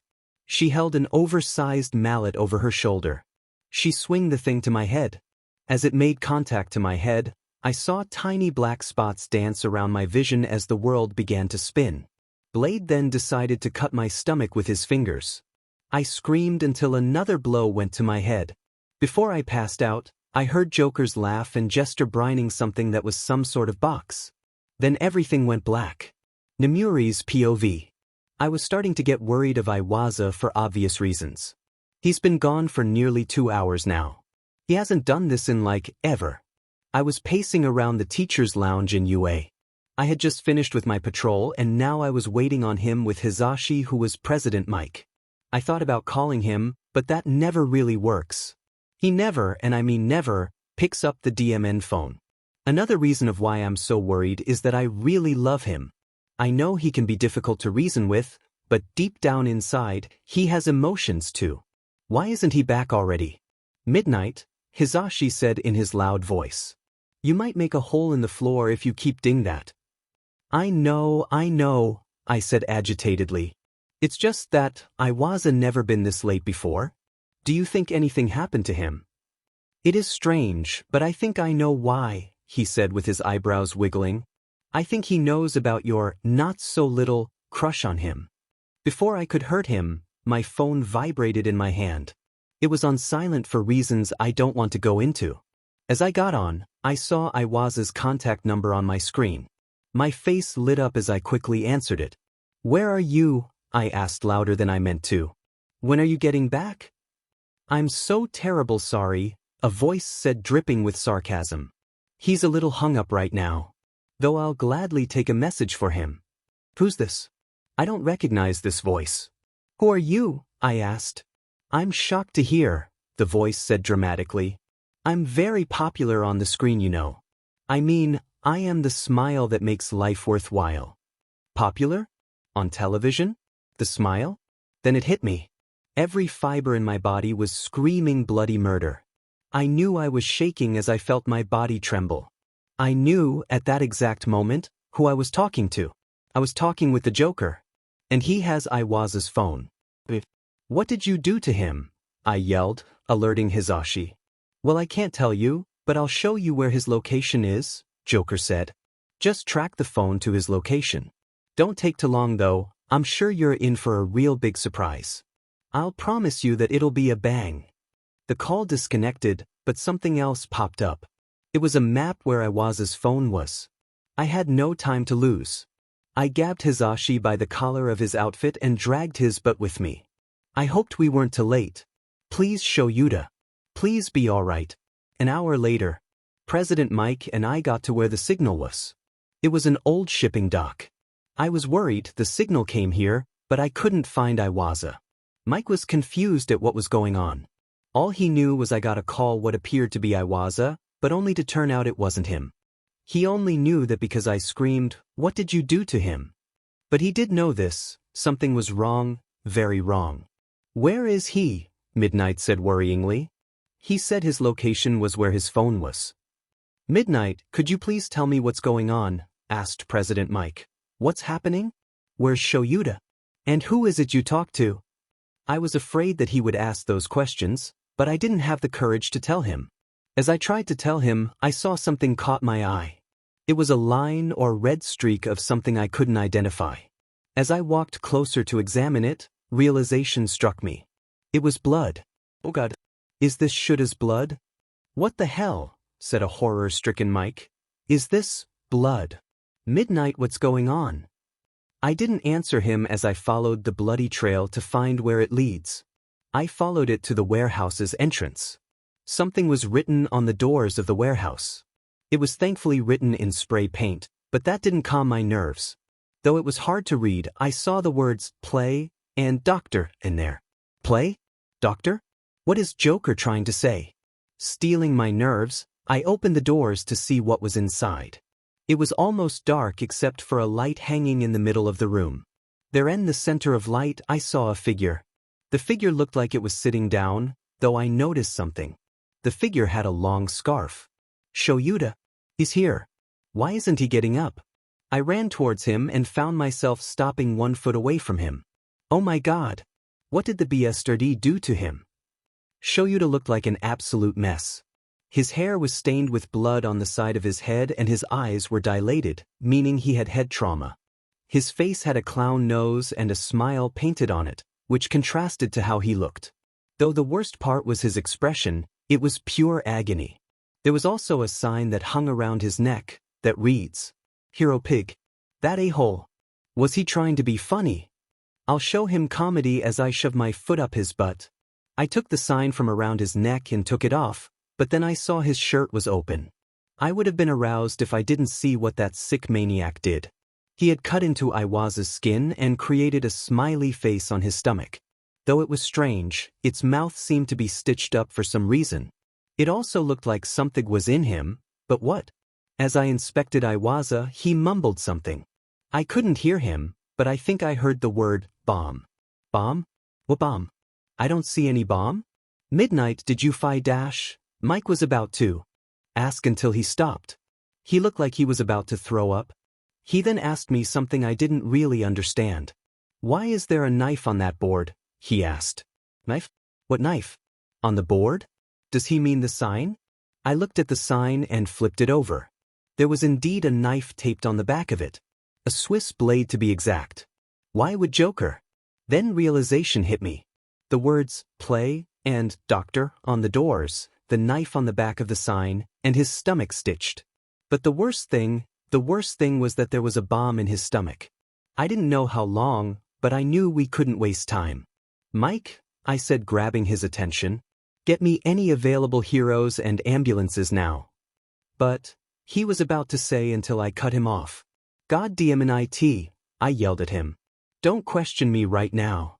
Please do what I asked you. He looked startled, but soon left with great speed. I was now alone with Iwasa and the bomb in his stomach. I grabbed the knife from the side and opened it to see the blade. I was shaking, frightened by the fact that I was going to cut up the man I loved. But I knew there wasn't any other choice if the paramedics got here too late. That won't happen. Not on my watch.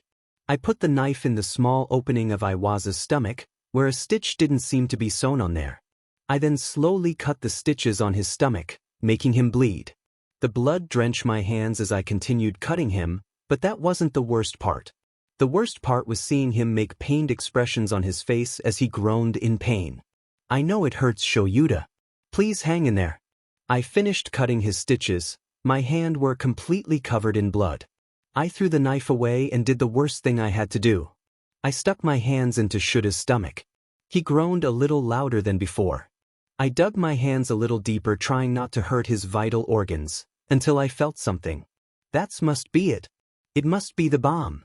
I slowly took the bomb out of his stomach, still trying hard not to create any internal damage. I finally took out the bomb. I'll worry about the bomb later.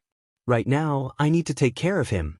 Iwasa's stomach was bleeding rather heavily, too much to my liking. So I wrapped his scarf around his midsection and laid him down on the floor. Now I looked at the bomb in my hand. It was a rather small bomb in shape of a square. I turned it over to see if there was a timer on it. There wasn't a timer. Where's the...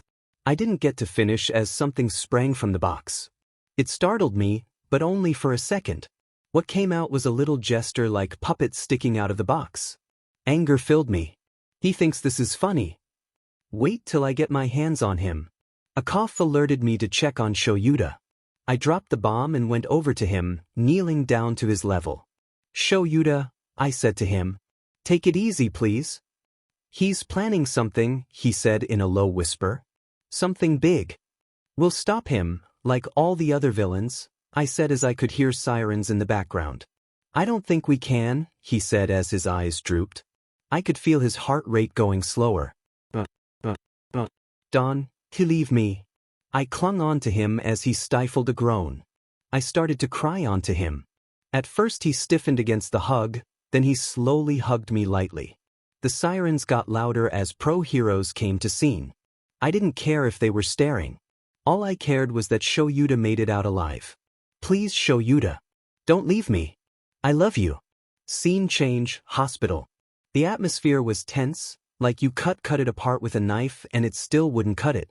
There was Kamiya Woods, Emmy Lady, Endeavor, Best Jeanist, Nizu, Cementos, Recovery Girl, Snipe, Blood King, All Might, Civilian Form, Power Loader, Destidogoro, 13, and many others there waiting on seeing how Aizawa was doing. When everyone first saw the state he was in, they practically used their quirks to get him to the nearest hospital. He had to be put in intensive treatment for his injuries. Everyone was worried, but not as worried as Midnight. She was still covered in his blood and had mascara running down her cheeks. She looked like she was in shock, but in reality she was planning on doing something she may later regret. That son of a bitch, thought Midnight as her fists clenched. I'll find him, and when I do, I'll show him how it feels to have his gut cut open. As she was thinking, she didn't notice President Mike walking near her. She jumped when she felt someone tap her shoulder. She saw Mike looking at her with an expression of sadness and sorrow on his face. He then sat down next to her, since she was sitting down already. They sat there for a couple of seconds until Midnight latched onto Mike and proceeded to cry onto his shoulder. As she did this, Mike was stroking her hair gently. Why, she hiccuped. Why him? Why would Joker do this? I don't know, he said softly. I just don't know. Everyone felt distraught by how Midnight was feeling. They were wondering how something like this ever happened. Nizu, a mouse-like creature with an extraordinary intelligence, walked over to the crying friends. He needed to know how this happened. He needed to know from their perspective. Midnight, President Mike, he said, grabbing their attention. I know this is hard on both of you, but we need to know what happened. How did you know something like this would happen? They both looked at each other and sighed. They knew this was not going to end well. Midnight started it off with them being back at UA with them waiting for him, with her getting the phone call, then finding out that Joker did something to him, to the part where they found him, only to find him beaten and planted with a bomb in his chest, to her having to do Joker's sick twisted game, and finally Mick's arrival with the ambulance and heroes. After the tale, everyone was speechless. They didn't know that Joker would do something so twisted. Then again, Joker could be the incarnation of Satan himself. They all voiced out their concern in comments. "My God," said a milady as she looked positively shocked. "I'm sorry that happened." Tortioner, Recovery Girl, and Nizu were quiet, but showing sadness and a twinge of fear of the revelation. "Who is the Joker?" they sought simultaneously. "That's just effed up," Blood King said. "We should have helped him," said Cementos. "Why would a villain do such a thing, let alone to a hero?" questioned Best Jeanist. "Maybe he's just that insane," said Power Loader. "This madman must be stopped," said Kamiya Woods.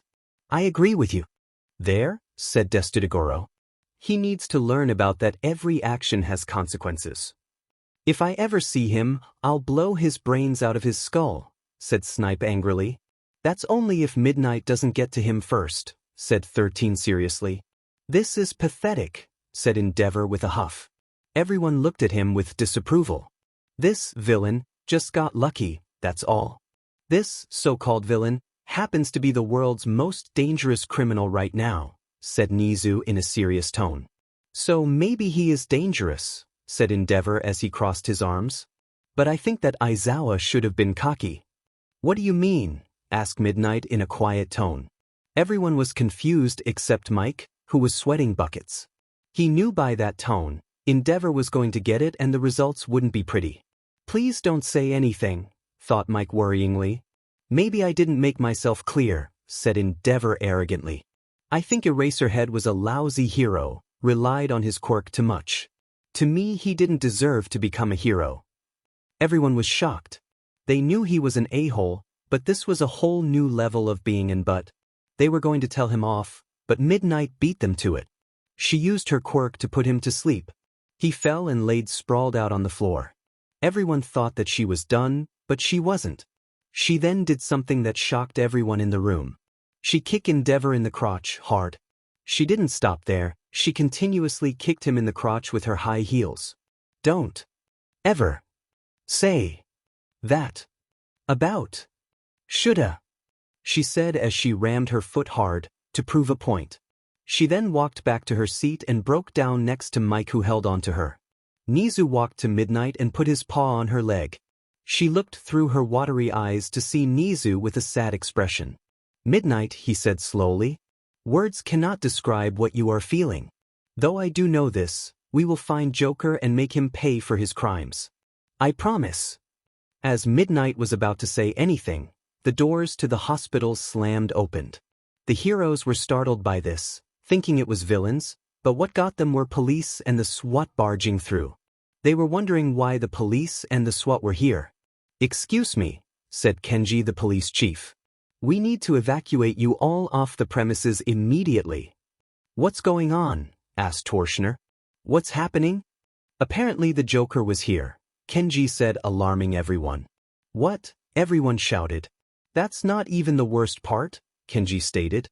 He also broadcasted a video of Iwasa's condition on every social connections. This stirred the media and they're coming here to make a scoop about this. Everyone was shocked, but that soon turned into a hot boiling rage. They knew Joker was evil, but this was taking it to a whole new level. Then everyone looked towards Midnight, who looked like she wanted to kill someone. She walked up to the chief, who stiffened at her arrival, and asked him something that was on her mind. "Can I see the video?" she demanded. "Now." Kenji quickly took out his phone and looked up then video, then handed it to Midnight. She clicked play. Video. The screen was pitch black, nothing could be shown. Then the screen showed static, which slowly showed a twisted grin stretched across the lips were ruby red and seemed to be chapped. The camera then zoomed out, now showing the Joker's face.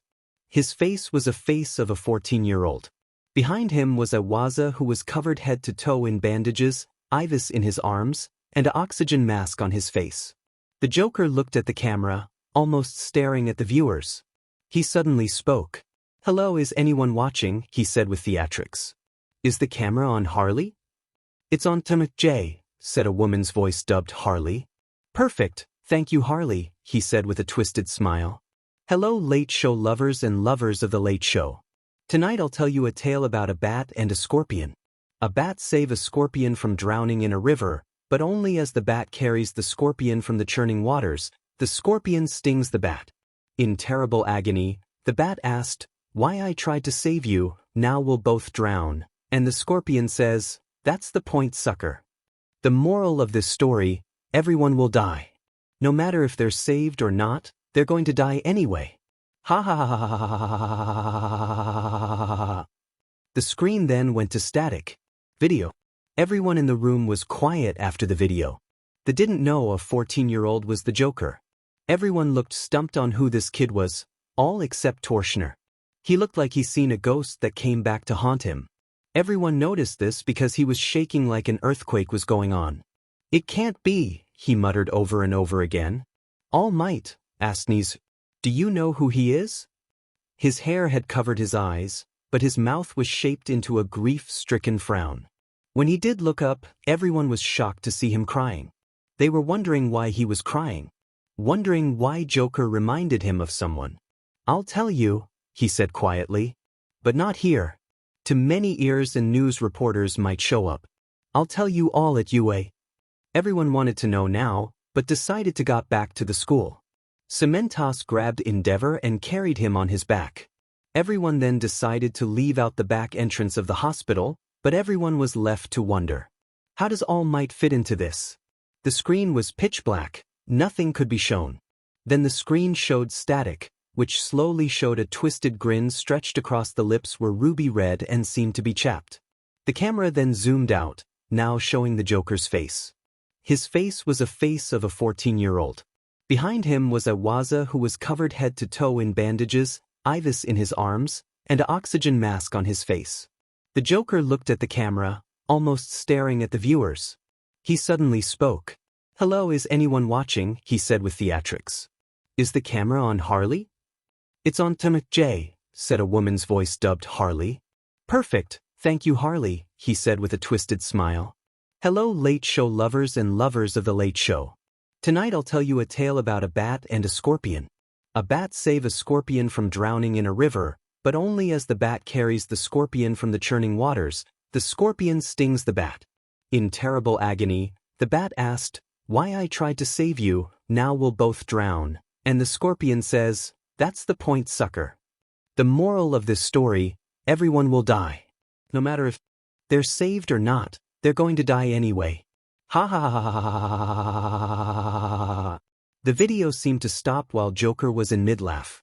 Then the screen of the video zoomed out to show a man in a black suit. He seemed he was a news reporter. "This video was posted on the internet minutes ago," he said with a worried look on his face. "And disaster has followed after it. Random explosions coming from different buildings. Riots broke out onto the streets with clown-like villains claiming to be the Joker cult. We no go dash." That was the sound of a remote turning off a TV in a dimly lit bar.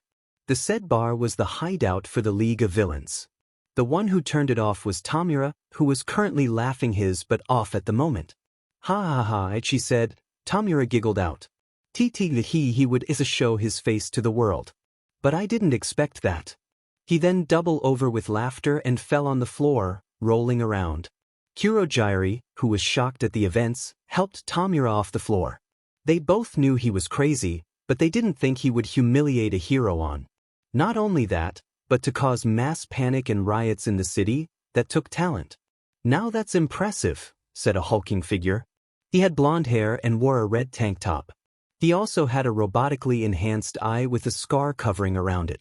Not to mention his fashion sense has a unique sense to him. "I mean purple, ingenious," said a fancy figure. He was wearing a velvet-colored top hat with a yellow feather on it. He also wore a velvet-colored dress shirt and gloves, a black vest, a bolo tie, and a trench coat. He wore a mask that almost resembles the Cheshire Cat, that hid his face. "Did you think he's gonna KK kill us?" questioned another figure. He wore some sort of dark navy blue with white stripes along his body. "Oh, just grow a pair already twice," said the hulking figure. "I can't help it if it's the Joker muscular," said Twice. "He's scary." "Scarier than Tamura?" questioned Muscular. "Now let's not go insulting people now," said the fancy figure, "even though he has committed numerous crimes and murders." "I ain't insulting him," said Muscular. "Just complimenting him is all, Mr. Compress." "Really?" said Mr. Compress.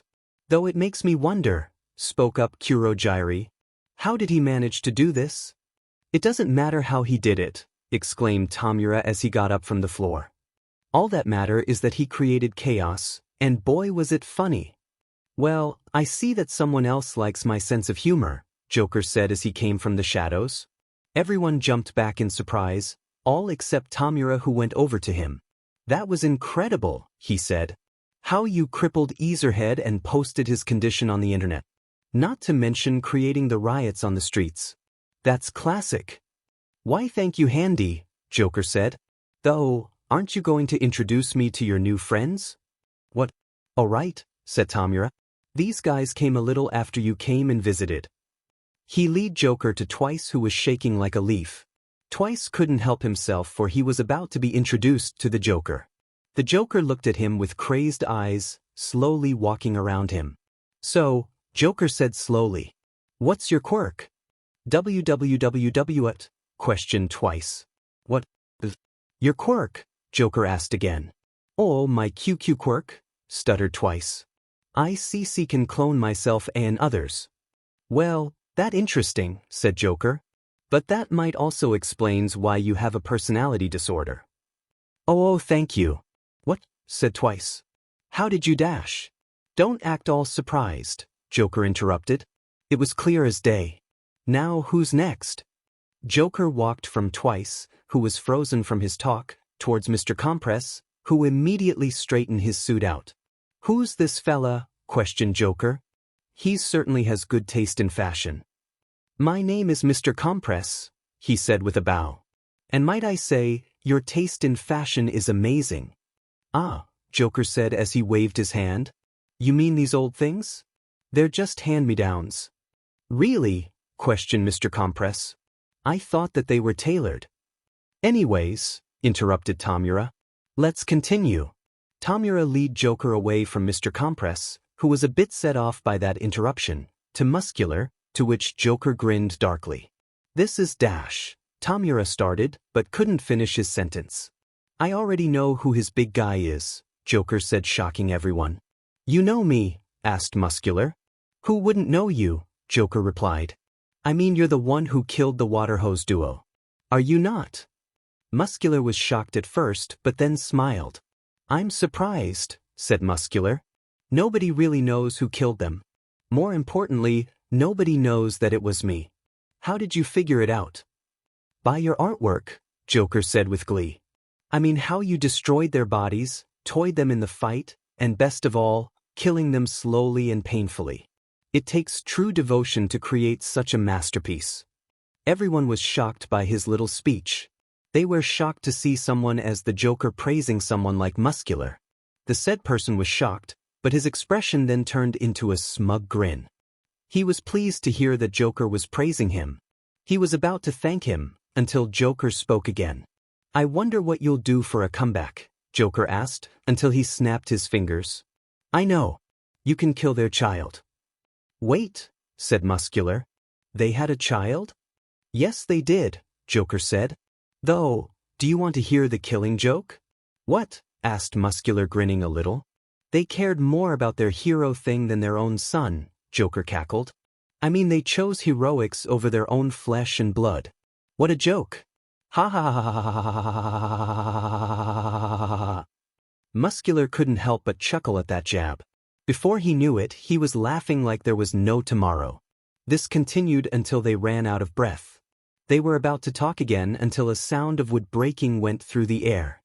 Everyone turned and looked towards the source. It was Stain with Dobby and another person. The person had a green reptilian skin, purple hair, and dressed a lot like Stain. They were all wielding weapons and had angry expression on their faces. Stain looked around the room until his eyes landed on Joker. "You!" he yelled as he pointed his sword to Joker. "Where the F is she?" "Whatever do you mean?" asked Joker rhetorically. "You know what he means," Dobby said as his flames engulfed his hands. "Where is Toga?" "Where's the girl clown?" growled the lizard. "I'm terribly sorry," said Joker. "But who the effing hell are you?" "The name's Spinner," said Spinner. "Stain here is my sensei." "Well, that's interesting," Joker said. Nice to meet ya. Enough, yelled Stain. For the last time. Where is she? I'm right here, said Toga as she revealed herself from the shadows. She was wearing her jester outfit and holding a large mallet. Everyone stared at her. Well, she asked. What you think? They're speechless, Harley, Joker said as he wrapped his arm around her. Absolutely speechless. Toga, stuttered Stain. Is that you? Yep, said Toga, popping the P. But you can call me Harley Quinn. Everyone in the room was thinking something different. Tamura, Kurogyri, and Stain were thinking on how Joker got Toga to work for him. Twice was thinking if he could work for Joker. Mr. Compress was thinking why she was wearing the outfit. Spinner was thinking if she was the girl or not. Dobby only had one thing on his mind that he promptly voiced aloud. Why did you make her dress like a clown slot? Asked Dobby. Everyone turned to him, thinking he was a dead man standing. They then turned to Joker and Toga to see their reaction. Joker looked like he was smiling, though the scars made it hard to decipher. Toga, on the other hand, looked positively vivid. She ran towards him with mallet in tow and swung it to where the sun don't shine. Dobby's eyes widened as the mallet made contact and lifted him 1 inch off the floor. He then fell in a fertile position, holding on to his injured possession. Let's get one thing straight here, Stitches, Toga said threateningly. He did not make me dress as a clown slot, I picked my outfit. So if any one of you PP suckers have any else to say, what I did to him will look like mercy compared to you. Everyone shivered at her threat and covered their privates. Only Joker was just laughing his but like there was no tomorrow. Everyone turned to him with a questioning look. Joker saw this and began to calm down a little. She's not lying, you know, Joker wheezed out. The last guy who set her off had been cut up into pieces and fed to the hyenas. Everyone stared at the two with bewildered looks. Then a deep chuckle went through the air, alerting everyone. A silhouette of a man appeared in the... I must say, Mystery Man said. To think that the Joker is a 14-year-old boy and is quirkless, I might add. Saying that everyone was shocked was an understatement, they were blown away. The Joker, a feared villain, was quirkless. Everyone thought that he was a goner, until they heard Joker chuckling. I have to admit, Joker said, you did some work on me. Though I'm surprised, what gave it away? It was simple really, Mystery Man stated. It was how you never fought in public and picking out your targets carefully. Well, that's interesting, Mr. Joker trailed off. I'm sorry, but who are you? I am known to be the leader of the League of Villains, Mystery Man said as he walked out of the darkness and into the light. Everyone gasped at the sight of him. He was wearing a tailored black suit, but the thing that stuck out was his face. His upper part of his face was covered in scar tissue and seemed to be missing his eyes and nose.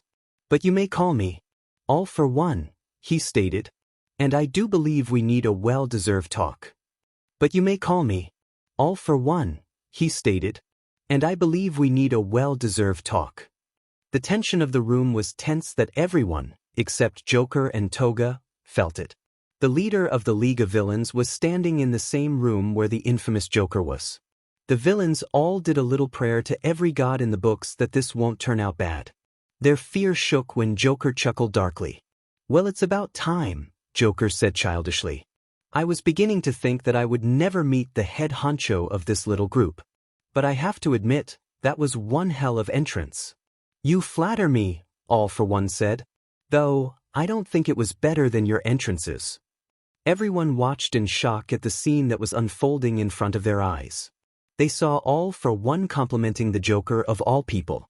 Tamura, after recovering from his shock, decided to speak up. Why are you here, Sensei? He asked. Originally, I was coming here to see how the progress was coming along, All for One said. But what did my wondering eyes did appear was none other than the clown prince of crime himself. So, I had to wait before revealing myself. Sir, if I may, asked Kurogyri. But why does Joker interest you so much? Everyone else were thinking along the lines of what Kurogyri said.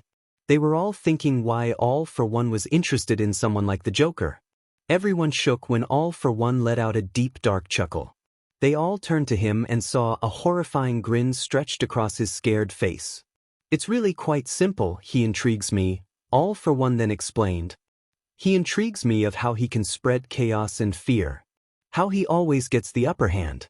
Most importantly, how he does this without a quirk. Everyone was shocked to hear his explanation to why he was intrigued by the Joker. The Joker was slightly surprised by this, but it quickly turned to a sinister smirk. He couldn't help it, All for One wants to learn his neat little parlor tricks. I'll answer all your questions, Joker said. Though, to get a better view of it we'll need to go to my place of operation. Whatever you need to do to explain it more easily, said All for One. Wait, interjected Tamura. Can we come too? I don't see why not, Joker said as he turned to Stain and his accomplices. How about you three? Care to join? The three in question were hesitant to answer. They were going to see Joker's criminal lair and they weren't ready to see what it looked like. Though if Toga goes there, they needed to know what it looked like. We'll go, but only for Toga's sake and safety, said Stain as he and his followers went towards him and the others. Great, Joker cackled cheerfully. Say Smokey, can your quirk teleport all of us? It can, Kurogiri said. Though where is your base of operation? It's on the card, Joker said as he flicked a playing card at him. The card hit Kurogiri on his chest which caused him to fumble his hands to try and catch the card. When he finally caught it, Joker was chuckling at his little display of trying to catch it. When he looked at the directions on the card, he was confused, but complied. He created a portal big enough to transport everyone to Joker's hideout. All aboard, Joker cackled as he walked into the portal with Toga trailing behind him. Soon everyone went into the portal, all except Kurogiri and All for One. He was about to go in until Kurogiri stopped him. Sir, if I may, asked Kurogiri, can we trust this madman? All for One was expecting this question for a long time and he already had an answer for that. Of course we can, All for One stated confidently. Trust me on this. All for One then wailed into the portal before Kurogiri can ask more questions. Kurogiri sighed and proceeded to go in the portal. The portal closed soon after Kurogiri walked in. Scene change, Joker and D. As the group of villains walked out of the portal, they had to cover their eyes to a mysterious bright light. The light only lasted for a minute before it disappeared. Once they regained their sight back, they were shocked to say the least. The abandoned carnival mile was somehow full of life, but also looked like it was from horror movie of sorts. It had carnival booths, a run-down merry-go-round, a roller coaster that needed to be repaired, and an abandoned haunted house.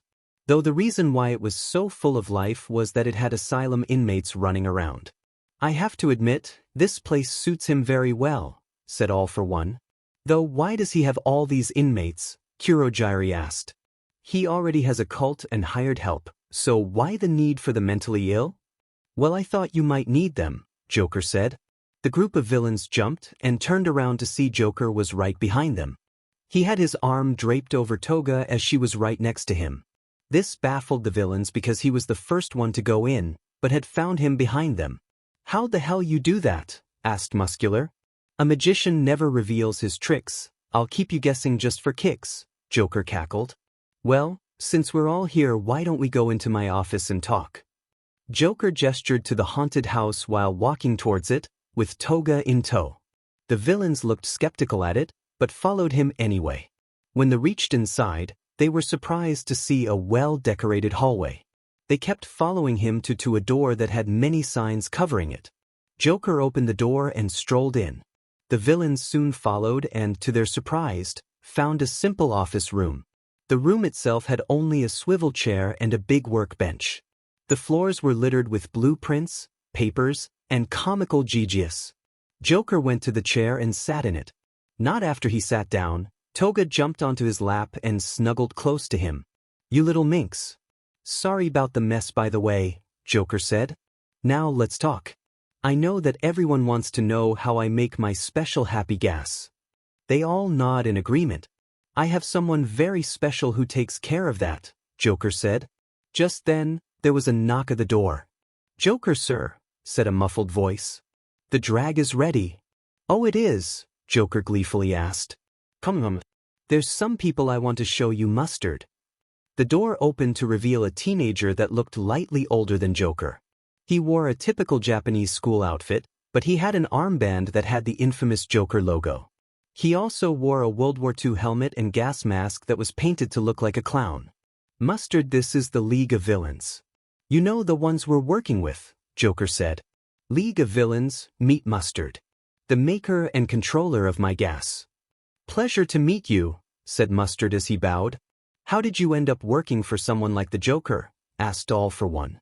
Well, it's kind of a long story, said Mustard. What a story it is, Joker said. He has a quirk that allows him to create deadly gases, a suitable quirk for a villain.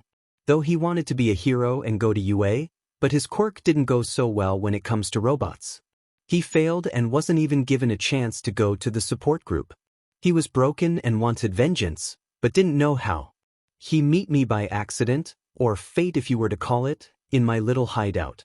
He decided to sulk where I was currently planning, and when I appeared to him, he freaked out and accidentally used his quirk by creating a deadly mist that made my plans turn into mush. At first, I was going to kill him, but after the little display of his quirk I decided to do something better. I asked him what his dreams were. When he told me he wanted to get revenge on UA, I knew what I had to do. I asked him if he wanted to join me in taking down the heroes and all that they hold dear. He said yes in a heartbeat. He's been creating my laughing gas ever since and finding more ways to create it. The villains were speechless. Joker had someone else create the gas for him and not betray him. So, any more questions? Joker asked. They only had one left, which was. Mustard said if some kind of drag was ready, said Kurojiri. What's its purpose? What? It's ready, yelled Joker. It's finally done? Indeed it is, said Mustard. Oh, Mr. J, do you know what this means? Toga squealed. Of course, Puddin', Joker cackled. It means the fun just beginning. Joker and Toga cackled madly while spinning in the swivel chair. This confused the villains greatly. Pardon the interruption, said All for One. Though I'm curious about this drag you highly praise. Joker stopped spinning and looked at the villains with mirth dancing in his eyes. The drag, Joker stated, will be the game changer. Nemuri's POV. It's been roughly about 2 months since Aizawa was attacked by him. He recovered after a month, but I make him go regularly to calm my nerves. On a side note, I now live with him to help me stay sane.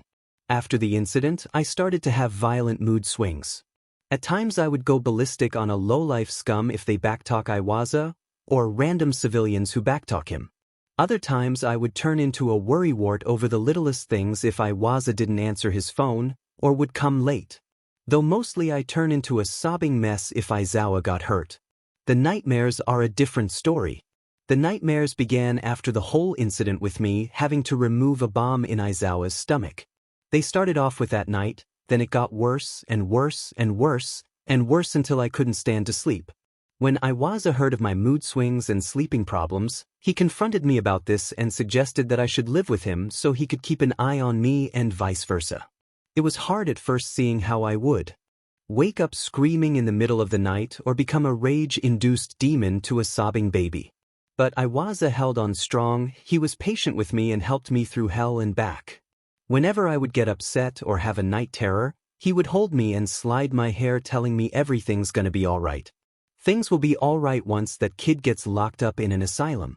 Speaking about said freak, I can't believe Toshinori knows who he was before he became a psycho-murdering clown.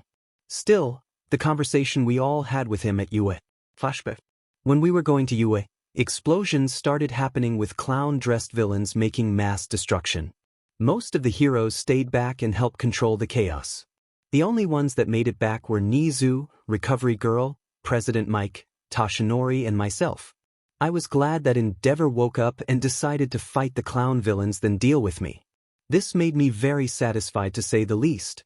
That's what you get for messing with Shoyuta. Now Toshinori, Nizu said, catching our attention. I'm going to be frank about this. How do you know the Joker? Toshinori looked away from us. It looked like what appeared to be like a child getting scolded from his parents for doing something bad. He then reached for something in his pockets. He pulled out what appeared to be a picture. He gave it to Nizu, who then passed it around to everybody. When I got it, I saw a 14-year-old kid with green hair and freckles. Why is he showing you this? Oh my god. I do know who he was a little, Toshinori said quietly. His name was Izuku Midoriya. And I was the reason he became this monstrosity.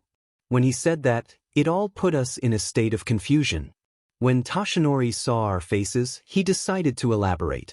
It all started when I chased after a sludge villain, Toshinori stated. I found him trying to use Izuku for some sort of cloaking. Naturally, I caught the villain, but he passed out from the sludge. So I decided to wait for him to come again. Once he was awake, I asked him if he was all right and signed his notebook as an apology. When I was about to leave, he latched onto my leg and held on to me as we flew in the sky.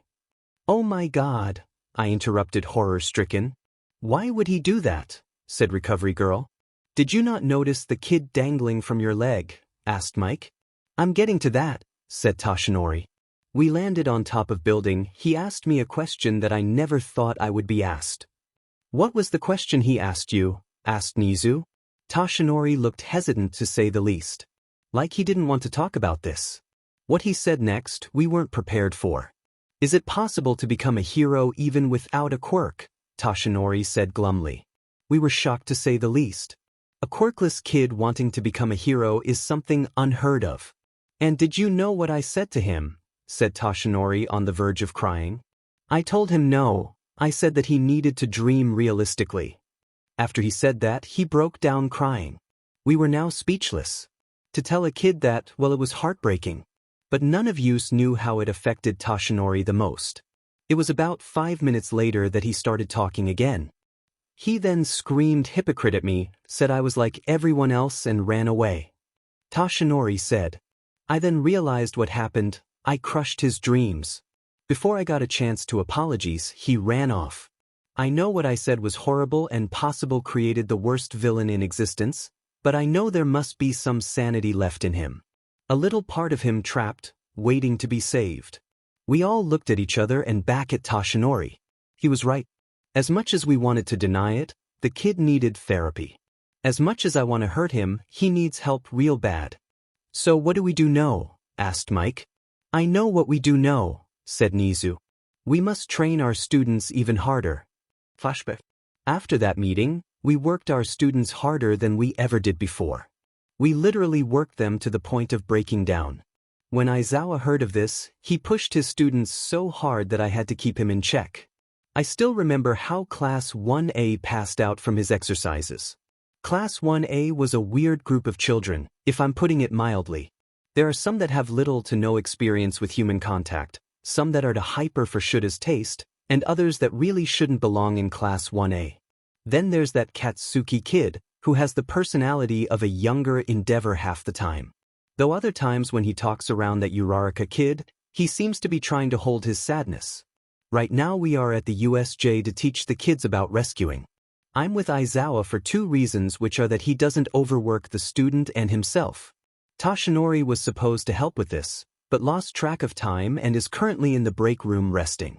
13 was talking about the dangers about his quirk when a black portal opened up in the middle. Aizawa saw this and immediately went into action. Watch out, shouted Aizawa. These are real villains. 13 went to protect the children, while I went to Aizawa to help him if needed. Why are villains here? Just then, 2 figures walked out of the portal. The first one was dressed in black and had hands that covered his arms and one on his face. The other one looked like a butler that apparently looked like he was made out of mist. So he's the one who created the portal.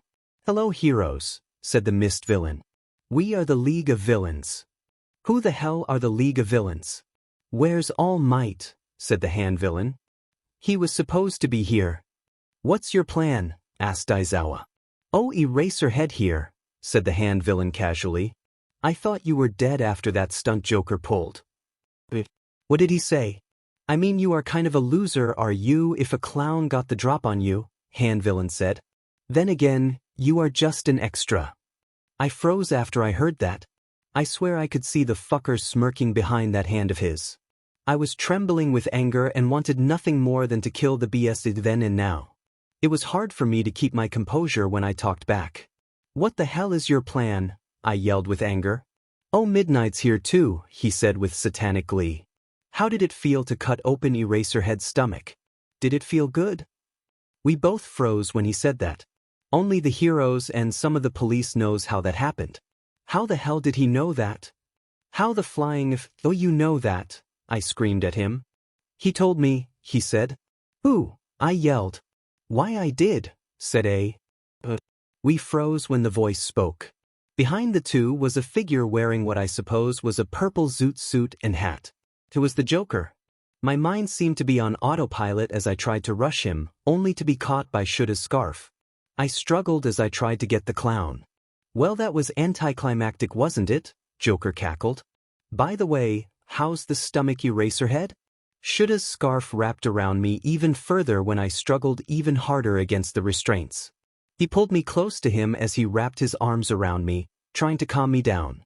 "Why are you all here?" Aizawa said as he tried to contain me. "Isn't it obvious?" asked Joker. "We're here to kill All Might, the symbol of peace, and to show the world that one bad day reduces the sanest man alive to lunacy. I mean, just look at these poor souls." As he finished that sentence, the mist villain created a large portal and men with straight jackets walked out. I know these men were obviously from an insane asylum, but their appearances are what set me off.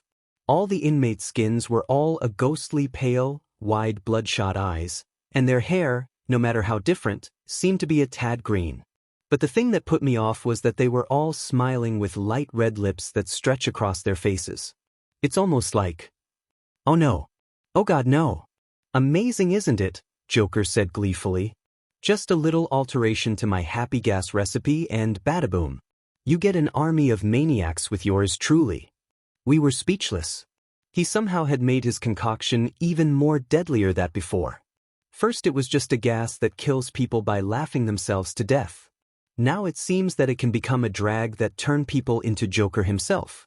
And introducing the challenger for All Might's demise, the one, the only. "Nomu," Joker said in an announcer's voice. Just then a hulking black figure came out of the portal. I was as big as All Might and it didn't even look remotely human. Its brain was exposed and it had a long beak-like mouth with teeth. All in all, it spelled trouble. "Let the game begin," Hand Villain said with excitement. The maniacs all charged at us and the students. Fear gripped my soul as I found myself in what I thought was a night terror. I felt arms wrap around me and I was found face to face with Shoyuta. "Listen to me carefully," he said with seriousness. "We need to protect the students. And if we go down together." After he said those words, I felt courage building up inside me. With a renewed found confidence, I stared at the incoming mob of psychos, readying myself to attack. As they came close, Shoyuta leaped and used his scarf to take down 3. Then I leaped down and used my knockout gas to subdue them. "If we go down together." "I love you, Shoyuta." Third POV. The students of Class 1A ran to the gates with 13 leading them to the exit. He knew that if the maniacs got a hold of the students, there was no telling what would happen to them. He needed to get the students out of here as quickly as possible. The students seemed to be in a terrified state because Joker, the clown prince of crime, was here and wanted to kill All Might. All the students were thinking of the worst-case scenarios. Only 2 students were thinking different thoughts. And they were Katsuki and Todoroki. Todoroki was trying to think logically. He was trying to think what Joker meant about one bad day. He sorta knew what he talked about. His family went through hell because of what his father did to them. What's worse is what happened to him when he was young. His mother had a breaking point that caused her to pour boiling water on his left eye, scaring him. His father then put his mother in a hospital where she was never to be contacted again. Since that day, he keeps his anger of his father bottled up inside and swore to never use his left side so that he wouldn't become like his father. Katsuki, on the other hand, was trying to get a grip on reality. When he saw the Joker's video, he knew that Izuku was the Joker. He remembered trying to go to the police station and tell them what he knows, but then stopped himself. He also remembered how he would sound crazy by telling the police who Joker was or that no one would help him with his problem. He tried thinking all the scenarios of how to deal with the Joker Izuku problem. But every time he thought about it, it always came back to him dealing with Izuku alone. As they reached the gates, a black portal opened up and stopped them in their tracks. They were trapped. Kurogyri stepped out of the portal and addressed them. "I'm terribly sorry," said Kurogyri, "but I'm afraid that I can't let you leave." Before 13 could do anything, Katsuki rushed towards him and tried to attack him. When Katsuki was almost a foot apart from Kurogyri, he created a portal right in front of him which led Katsuki down in it. He then proceeded to create a large portal to transport 13 and the students at each of the different zones in the USJ. Kurogyri thought that he gotten rid of all of them, until he heard the gate getting smashed and looked to saw one student with engine legs escaping. That slightly concerned him and needed to tell Tamura immediately. He created a portal and transported himself to Tamura and Joker. "How did it go?" questioned Tamura. "It went smoothly," said Kurogyri. "However, one of the students have gotten away." "What?" Tamura seethed. "One escaped. How could you let this happen?" "Well, that's a pity," Joker said. "They won't get to see the show." Ha ha ha ha ha ha ha ha ha ha ha ha. The two looked at him with questioning stares. Joker noticed this and sighed. "Don't you see what's happening?" questioned Joker. "The brats are all locked in a life or death situation with killer psychos running around. Midnight and Eraserhead are down there fight a one-sided battle with 13 transported to God knows where. And if All Might gets here, he won't make it in time to save everyone." Tamura and Kurogyri thought about this. It was true for the most part that Midnight and Eraserhead were fighting a one-sided battle. Whenever they take down a maniac, 2 or 4 more would take its place. They might have skill and good quirks, but they lack in numbers. Also, the brats were locked in a life or death situation with them fighting crazed psychos in different rescue zones. They probably don't know how to fight villains, let alone psychopaths. And even if All Might got here somehow, someone would bound to get hurt or get killed. This made them pleasantly surprised. "I have to say, you make an impelling statement," said Kurogyri surprised. "I knew that attacking with you was the best idea," said Tamura gleefully. Joker laughed off their compliments and looked around the zones. He was scouting for potential villains. He wanted to prove that one bad day can make everybody crazy. And what better way than using UA's students? He looked over at ones he saw potential, but all found them boring. Sure, they might have fancy quirks, but he was looking for a poor soul that he could rebuild in his own image. When Joker thought there was no one good enough, he saw something in the corner of his eye. He looked towards the landslide zone, where pillars of ice were shown in all its glory. "Well, what do we have here?" questioned Joker, grabbing the attention of both Tamura and Kurogyri. "What's going on over there?" "I do believe that one of the students is defending himself from the maniacs," said Kurogyri. Joker pondered about this and asked Kurogyri to do something. "Can you teleport me to that area?" asked Joker. "I can," Kurogyri said. "But why would you want to do that?" "I have a feeling that this will get interesting," Joker said cryptically. Kurogyri was hesitant at first, but complied anyways. If wanted to question the Joker, then he would be questioning his sanity. And even if they were in trouble, he can always set a big portal and teleport him back with them. He created a portal that Joker hoped into with a loud, "we." He just hoped that whatever he planned, he got something up his sleeve. Scene change. Landslide zone. Todoroki's POV. After the stunt Katsuki tried to pull, keyword tried, we got separated in different rescue zones. There were psychos waiting for us in there, and somehow I was the only one who landed in the landslide zone. It was challenging at first, but it quickly went in my favor. The hard part, however, was trying to interrogate them for answers. That quickly became a challenge. They either shouted nonsense or disturbing imagery. "Kneel before me," shouted a psycho. "I am the queen bee." "That's nice." "I skinned a cat once," spoke a maniac. "I wore its skin like a mask." "Why would anyone do that?" "He's everywhere," yelled another. "He's everywhere." "I like little dolls," said yet another one. "They don't squeal like little girls." "That's effed up." Might not have been the best idea, but this was the only option. I needed to know things. I needed to know how did Joker do this. Where's Joker's hideout? What's Joker next plan is, and when is it? As I look for a stable inmate to question, I found one trying to sneak up on me. I froze him in his tracks and walked up to him while he struggled. As I walked towards him, I noticed that he didn't quite look like the others. He didn't have pale skin, bloodshot eyes, slightly tinged green hair, or madman smile. He was a slightly dark-tanned man with dark blonde hair. His eyes seemed to be a coal color with a calm, crazy look in his eyes. He was topless and looked like he was in loose-fitting pants. What seemed to set me off was his skin. He seemed to have cut his skin for some weird reason. I went up to him and asked him who he was. "Who are you?" I asked him. "Does it matter to you who I am?" he asked me. "Who are you?" I said with more authority in my voice. "Trying to play the hero," he asked me. "If you must know, my name is Anonymisu." We're getting somewhere. "How did Joker do this?" I asked him. "Don't you want to know about my marks?" Anonymisu asked me. "I don't want to know," I said. "I think you do, Todoroki," he said calmly. That made me freeze up. My head was swimming with questions. How the hell did he know my name? I grabbed his neck and forcefully held it. I forced him to look at me. "How the hell do you know my name?" I asked him. "It's my quirk," Anonymisu said.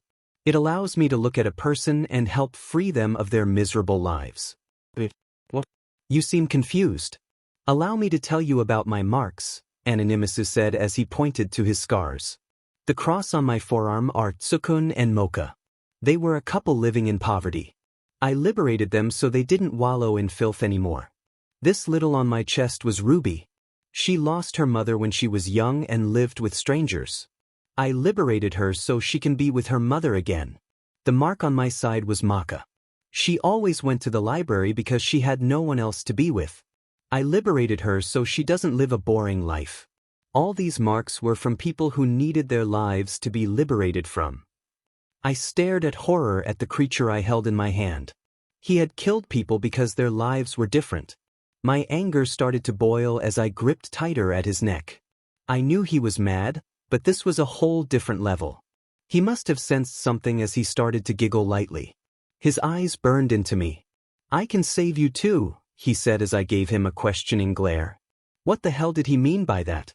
"I can liberate you for what your father did." "What your mother?" I stopped him with a punch to the face, hard. It seemed to be too hard as the ice broke off him and he fell to the ground barely conscious. No one, and I meant no one, talked bad about my mother. She was a victim of my father's abuse. "Don't ever talk about her," I yelled angrily. "You think it's funny?" "I do," a voice cackled. Before I could turn around, something hit the right side of my head. I was knocked off balance and stumbled away from Anonymisu body. As I tried to regain my footing and clear the dizziness in my head, I found the one who hit me. It was the Joker, and he was holding a lead pipe. He seemed to have come out of nowhere and came at me without noticing. "I have to admit, I never thought I'd see Endeavor's son here," Joker said. "Then again, he's trying to be the #1 hero." I stared at him, trying to figure out his weakness. Joker seemed to have noticed this and cackled at me. "You must have a lot of questions for me," he said. "Well, aren't you going to ask me any of your questions?" I tried to find my previous question, but could think them up on the top of my head.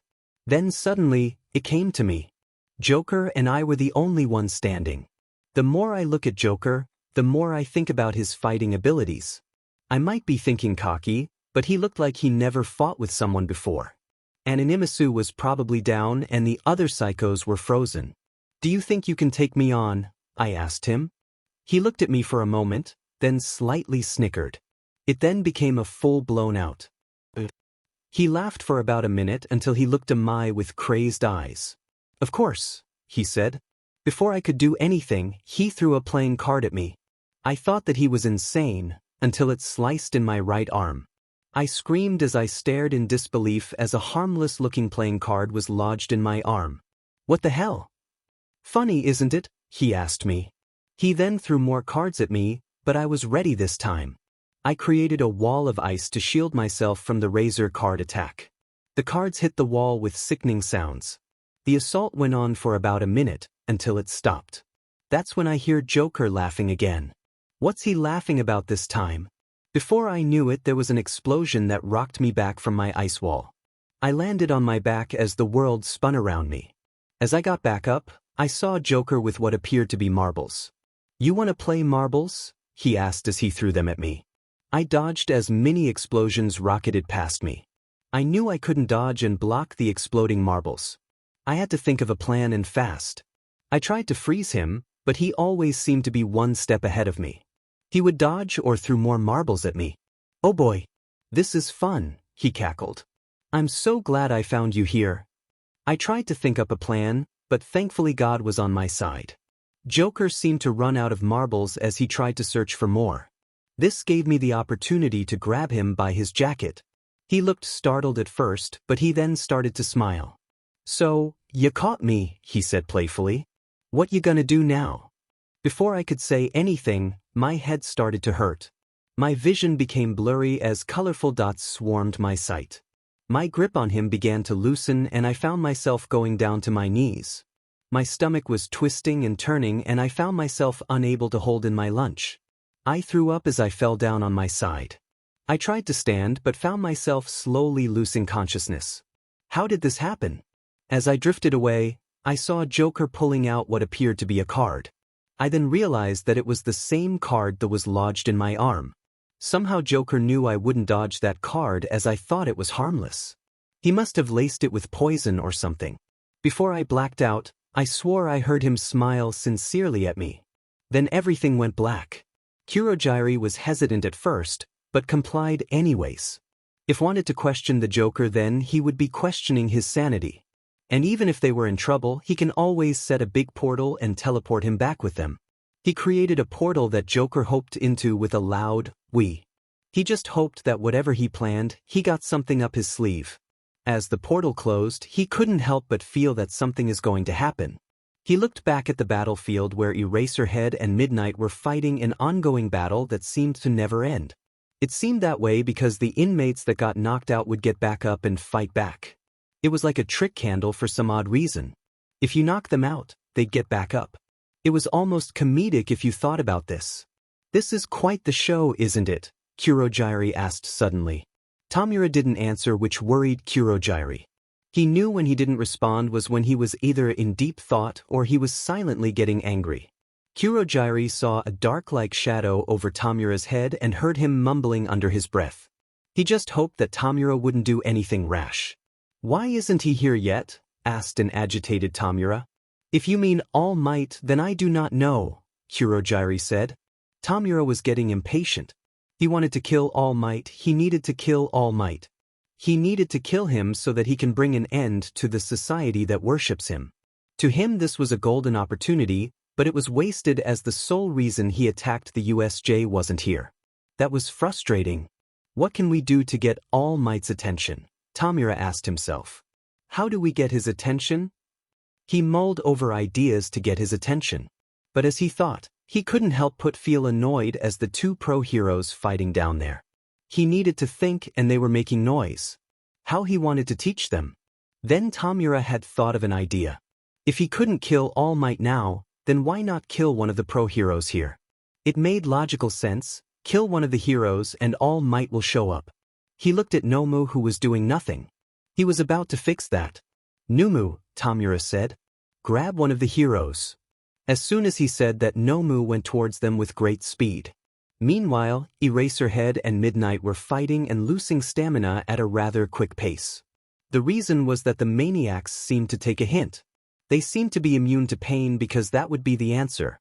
They would always get back up and it annoyed Eraserhead beyond the point where he just wanted to smash their heads in. He didn't seem to notice the creature coming from behind him, but Midnight did. She saw the thing go after Aizawa with speed and couldn't let him get hurt again. She knew what she did next was a risky move. But if it would save Aizawa, she was fine with that. She pushed him out of the way and took his place. Aizawa fell and tumbled across the field as his vision got blurry from the dust. He slowly got back up only to see Midnight in Numu's grasp. He shocked and horrified at the same time. He tried to use his scarves to grab her, but felt weight on his body. He then fell to the ground and found himself restrained by the psychos he was fighting. He was held in place as they made him kneel up straight. They locked his arms in place, used his scarves against him, and pulled his hair back. A total of 25 psychos were holding him in place and he couldn't do a DMN thing about it. Well, that was unexpected, Tomura said. But very satisfying to say the least. When I get out of this, Aizawa hissed. I don't think so, Tomura interrupted. I think you'll cooperate, unless you want her to die in the most painful way imaginable. Aizawa looked at Midnight and back at Tomura. He didn't want Midnight to get hurt because of him. He decided to gamble and bargain himself. Leave her out of this, he said. Take me instead. I've already be a victim, why not go at me again? Tomura was obvious not interested in his proposal, but he decided to humor him. He wanted to toy with his feelings of his little hope he has and crush it into dust. Though before he could answer, Midnight interrupted him. I'm not afraid of you, creep, she yelled out. I don't think you're special. Just some wannabe. Trying to get the spotlight. That seemed to anger Tomura greatly. He knew she was trying to bait him and it was working. He just wanted Numu to rip her apart, but that wouldn't be satisfying. He wanted to make her feel pain, make her feel less beautiful. He then realized his trump card. They didn't know about his quirk. Numu, Tomura said. Hold her in place. Numu then held Midnight by both of her arms as she tried using her quirk on the monster. Somehow it seemed as if it was immune to her quirk. As she struggled, she didn't seem to notice Tomura walk up to her until he was a half-foot away from her. When she looked up, she felt a stinging sensation across her right cheek and face. Tomura had slapped her, which she thought was pretty lame. She was about to voice her opinion until her face started to burn. She screamed as she felt her face was on fire. There's beauty in my quirk, Tomura said with sadistic glee. Whatever I touch with my head make things disintegrate. Aizawa stared in horror as he saw Midnight's face slowly become something horrifying. The right cheek slowly showed her muscles as it dripped blood down her neck. Across the face seemed to have 5 lines going across her face as they had blood slowly pour out of the wounds. But the worst thing Aizawa saw was her crying tears with blood mixed in. He tried to struggle only to get dogged piled by maniacs as they noticed him trying to escape. You didn't like that demonstration, Tomura said casually. Then you're not going to like this. Aizawa tried to stop his quirk from doing any more harm, but couldn't do it as dust and dirt was messing his eyes. Tomura then placed one hand above Midnight's stomach. He slowly dragged the hand down and grabbed a hold of her costume, ripping it in the process. Midnight's toned stomach was exposed as Midnight gasped as she felt air on her exposed skin. Tomura decided to slash Midnight's stomach as his quirk started to slowly disintegrate the skin. Blood poured down to her legs as her stomach muscles started to show. She thrashed around screaming bloody murder as blood began to pool around her. Aizawa tried to do anything, just anything to help her, but was held down by the surprisingly strong psychos. Tomura noticed this and walked over to him. Feeling helpless, erase her head, asked Tomura. When I get out of this, you'll be in a world of pain, Aizawa growled out. You want to know something funny? Tomura asked. She didn't matter anyway. Aizawa's eyes widened at the words he heard from Tomura. Sensing Aizawa's shock, Tomura decided to continue his thought. She was just a pawn, Tomura said. Just another character in your hero life that you manipulated, lied to. Think about it, she worthless. Like most women who just occupy space. She deserves to die. Aizawa only saw red when he uttered those last few words. His anger rose to an extent that even he didn't know about. He screamed as he flipped the maniacs off of him and smashed them in the ground. He then grabbed Tomura with his scarves as he brought him close to him. Shut your mouth, you vermin, yelled Aizawa as he threw Tomura across the field. As if it was sensing his master was in trouble, Numa dropped Midnight and went for Aizawa. As it got close to him, Aizawa slid past him and created a dust cloud to cover his tracks. Aizawa went over to Midnight, who was on the ground crying like a newborn baby. He carefully picked her up off the ground. He tore off some of his scarves for the wounds inflicted upon her. She seemed to be losing consciousness as her eyes drooped. Aizawa got worried as he tried to get her to safety. Stay with me, Namuri, pleaded Aizawa as he was on the verge of crying. Why'd you do it? I would have been fine. Please don't do this to me. He was going to put her in a safe spot until he ran into trouble. The psychos surrounded him as he was close to the exit. He couldn't fight with Nemuri injured in his arms. They all looked as they were ready to attack until a crash interrupted them. The entrance of the USJ was busted open by a powerful force. A shadow loomed as a muscular figure appeared from the dust. Have no fear, All Might yelled. For I am here. Have no fear, All Might yelled. For I am here. All Might was the hero that helped with a smile on his face. But he wasn't smiling, instead he had an angry scowl on his face. He was furious at these so-called villains who dared try and attack his students, but he was also disappointed at himself. He knew that he shouldn't have overdone it with patrolling, but how else was he going to find the poor kid? Somehow fate was a cruel beach and she was on her PRD. He found the boy, only to find him attacking the USJ with his students in it. He knew that it wasn't the time to try and confront the boy turned clown. Right now he needed to help Aizawa with his predicament. He rushed over and knocked out the strange-looking villain stood by him. What's going on? Asked All Might. Why do these villains look different? They're not villains, said Aizawa with anger. They're the criminally insane. All Might then noticed their clothes but then noticed something worse. They all seemed to almost resemble the Joker. If you're wondering about their facial appearance, it was Joker's new toxin, Aizawa said, surprising All Might. He seemed to create a drag that allows people to be as crazy and psychotic as him. Don't worry, he. All Might said, only to be interrupted by an angered Aizawa. No. I don't need help, yelled Aizawa. I need to get her out of here. She needs help. All Might was about to retort when he heard someone running towards them. He was about to attack when he saw what they looked like. One was a girl with a frog-like appearance and the other was a small boy with purple ball on his head. They were Tsuyu and Mineta. They ran to where All Might and Aizawa were. Aizawa-sensei, are you? Tsuyu asked but stopped when she saw Midnight. Is she? Mineta asked as he trailed off. No, she's not dead, said Aizawa as the kid sighed in relief. But right now she needs medical attention. Let us help you, Aizawa-sensei, Tsuyu said, shocking the two heroes. We'll bring her to safety. You two need to stop them. Aizawa was worried for Midnight, but he knew she was right. They needed to stop this and fast. He knew what he had to do. Aizawa gave Midnight to Tsuyu and Mineta as they tried to balance her in their arms. They left the two heroes to the entrance to take Midnight until backup arrives. As soon as they left, Aizawa was about to go back into battle and teach that hand punk a lesson. Before he leap away, he was stopped by a giant hand on his shoulder. He looked towards All Might, who looked with a questioning glare. But what about the other students? All Might asked. What do you mean? Aizawa asked, agitated. What I mean is that won't they need help? Asked All Might. Young Tsu and Mineta were lucky enough, but what about the other students? Shouldn't they need help? Aizawa thought about this and sighed. As much as he wanted to beat the living shit out of that villain brat, his students were his top priority. He looked back at All Might.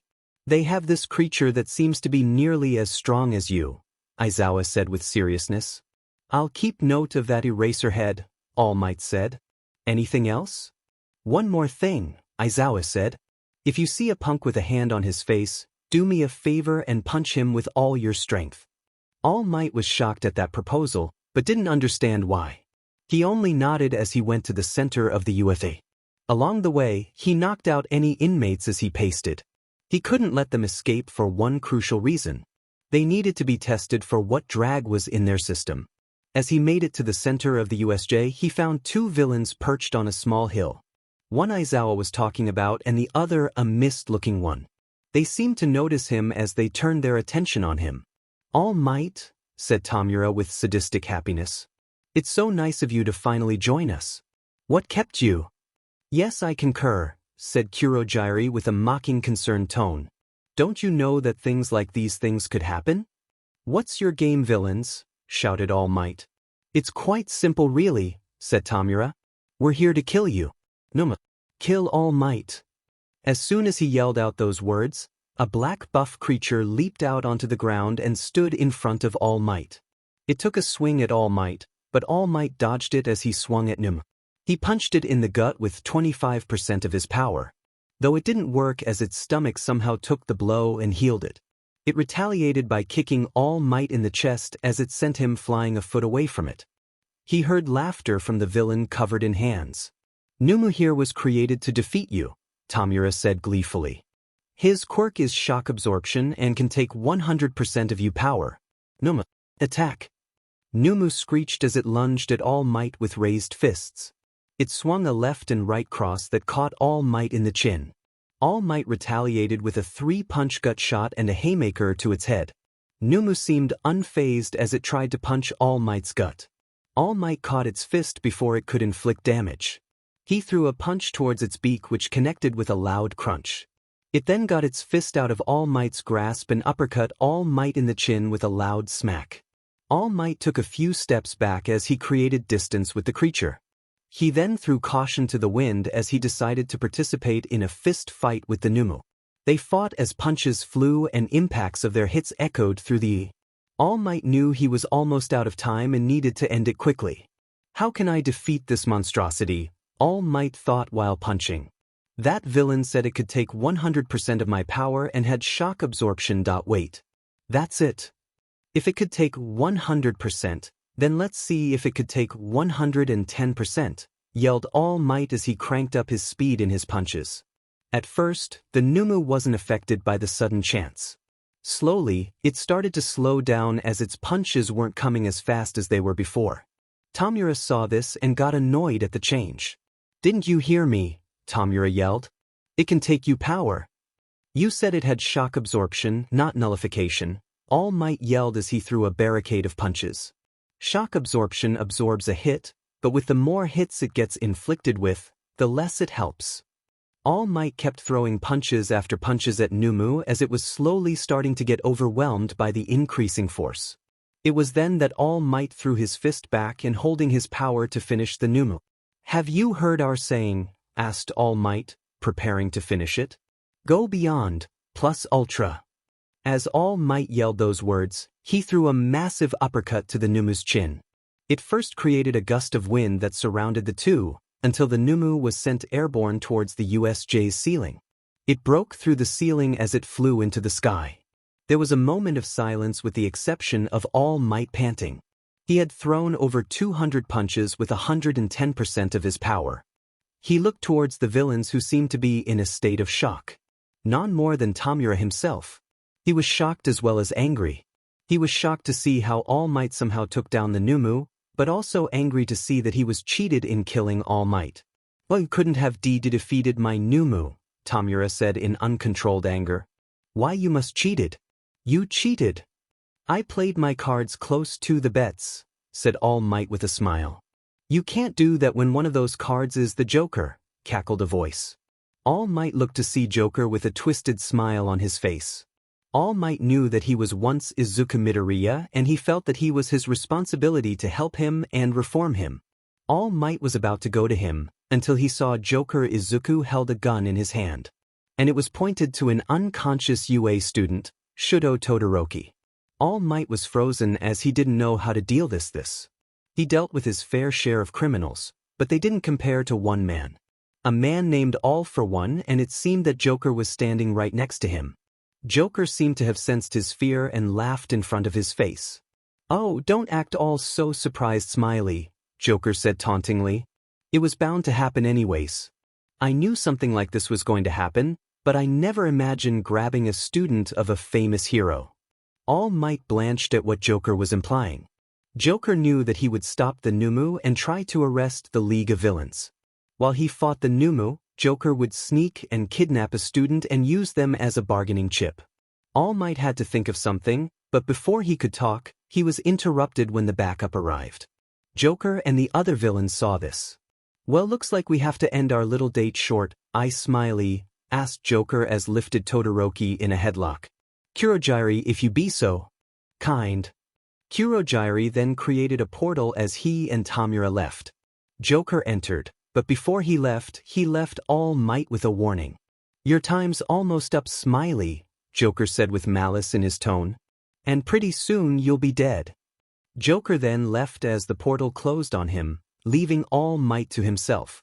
He stood there as he was frozen with fear of what the Joker. He knew that he had made mistakes in his time, but this was probably the worst one in his entire life. As more heroes began to come in and round up the Joker-like villains, they noticed All Might was standing like a statue. Some went to him and asked him what was the problem, but they weren't expecting the answer.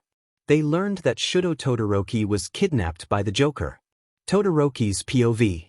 My head was spinning and pounding at the same time. My eyesight was blurry, so I couldn't see where I was exactly where I was. All I did know was that it was dark and the only light source was a hangover lamp above my head. I also knew that I was sitting down and my costume was taken away from me. I tried to think on how I ended up here, until it hits me. Now I remember. I fought the Joker where he tricked me and kidnapped me. He probably wants something. He won't get it from me. I tried to get up, only to notice I was strapped down in the chair. Pain shot across my limbs as I grunted in response. What the? I blinked my eyes to get a better view. When my eyesight was better, I looked down to my body. What I saw was that barbed wires were wrapped around my wrists and ankles while chains were wrapped around my waist. If Joker thinks this is funny, I'm not laughing. Joke's on him, I'll use my quirk. I started to activate my quirk to get out and find a way out of here. Only to find out that I couldn't. I got a little nervous and tried again only to get the same result. Now I was freaking out. What did Joker do to me? I used a recipe the Yakuza were going to use, a voice said with humor. Did you know that they were going to use this to make quirks disappear? Now that's funny, wouldn't you say, Todoroki? My head shot up to see Joker standing right in front of me. What the f***ing hell? I didn't see or hear him come in. What the hell is this guy? I noticed Joker's appearance changed. He wasn't in his purple suit back at the USJ. Instead he wore a cartoonish Mad Doctor's coat that had been dyed pink. He had big black rubber gloves on his hands and a headband with a mini magnifying glass hanging over his right eye. He still wore the clown makeup. He must have saw me staring at him as he started to smile. I see that the patient is up, Joker said as he leaned towards me. Now that you are awake, the fun can begin.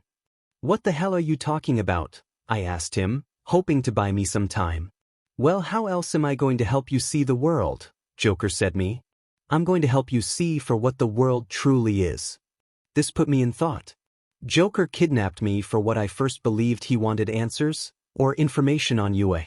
Though, to my surprise, he wanted to make me see the world for what is truly. I'm going every possible answers to what he was referring to. I kept thinking on why. Then realization hit me like a semi-truck. He's going to try to make me insane. I see that finally figured it out, Joker said mockingly. With such a stone-cold personality, you really have a hard time putting on a poker face. Then again, it's not like I'm the one to talk right. You'll fail, I said defiantly. Joker looked at me questioningly, but had a smirk on his face. Oh, Joker responded with mirth in his voice. Why do you think I'll fail? Because I can take the pain, I said with confidence. Whatever you throw at me, whatever you cut me, whatever you do PRD, I'll take it. Joker looked at me with what I believed was a blank expression, hard to tell with his scars. Thinking that I got him, I was about to say more when I heard him chuckle. It sounded gravely, then it went higher and higher until it turned into screeching laughter.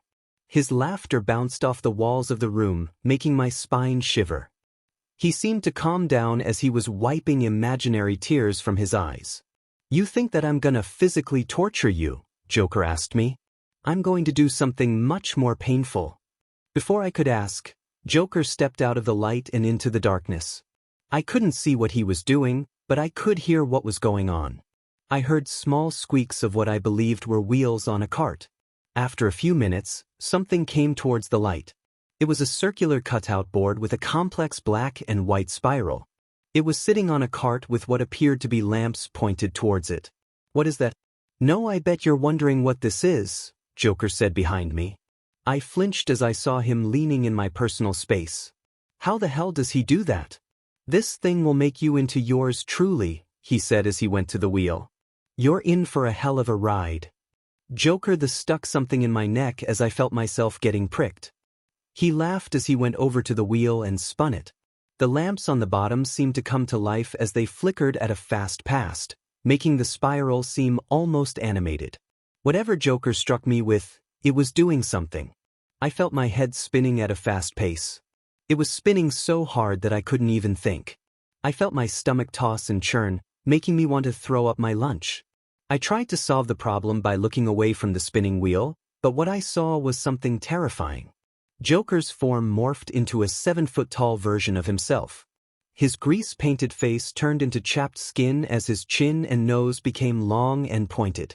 Joker's smile was almost splitting his head in half, with his lips becoming non-existent, and his teeth were like long sharp-like shark teeth that were tinted a light yellow.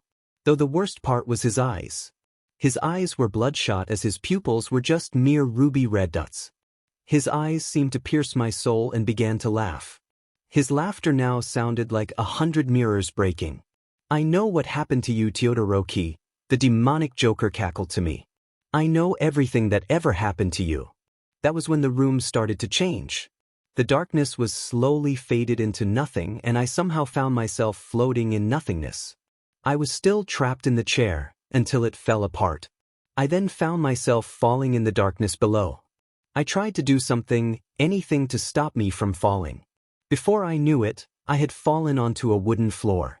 I slowly got up as I found myself in a traditional Japanese-style dojo. Only for some reason, the place was on fire.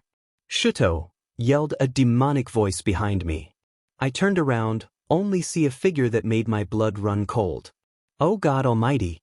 It was my father Endeavor, only it didn't look like him. His skin was a dark red color that looked leathery, and 2 devil horns coming from his forehead. His whole body was covered in flames. His eyes, or flaming fireballs, were staring at me. "It's Shuto," he said with a sneer. "Show me what you got." I soon realized what he was going to do. Before I could even protect myself, my father lunged towards me. He punched me right in the stomach, letting the air out of my system as I folded over. He then kicked me with enough force to throw me across the room. I struggled to get up. When I did get up, I was by the front of my shirt and was thrown to the ceiling. As gravity pulled me down, I felt my face getting punched, making me do an unintentional backflip. I landed on the ground with a big thud. I heard a growl and looked up to see him scowling at me. "You're pathetic," he said. "Just like your mother." I felt myself getting angry. Real or illusion had no right to say that in front of my face. Before I could even do anything, he form changed. Instead of a demonic version of Endeavor, there was a woman with long white hair that ran past down her shoulders. Her skin was like freshly fallen snow and her eyes were light gray. She was wearing a long white dress that went past down her feet. My mind went black when I saw her. I knew who this woman was. This was my mother. Now Joker just pulling all the heartstrings. When she looked at me, she slowly started to smile. My heart would have fluttered if she didn't slowly changed. Her appearance changed from a white dress to a long straight jacket. Her hair becoming longer and eyes turning into pitch black holes. But the worst part was her smile.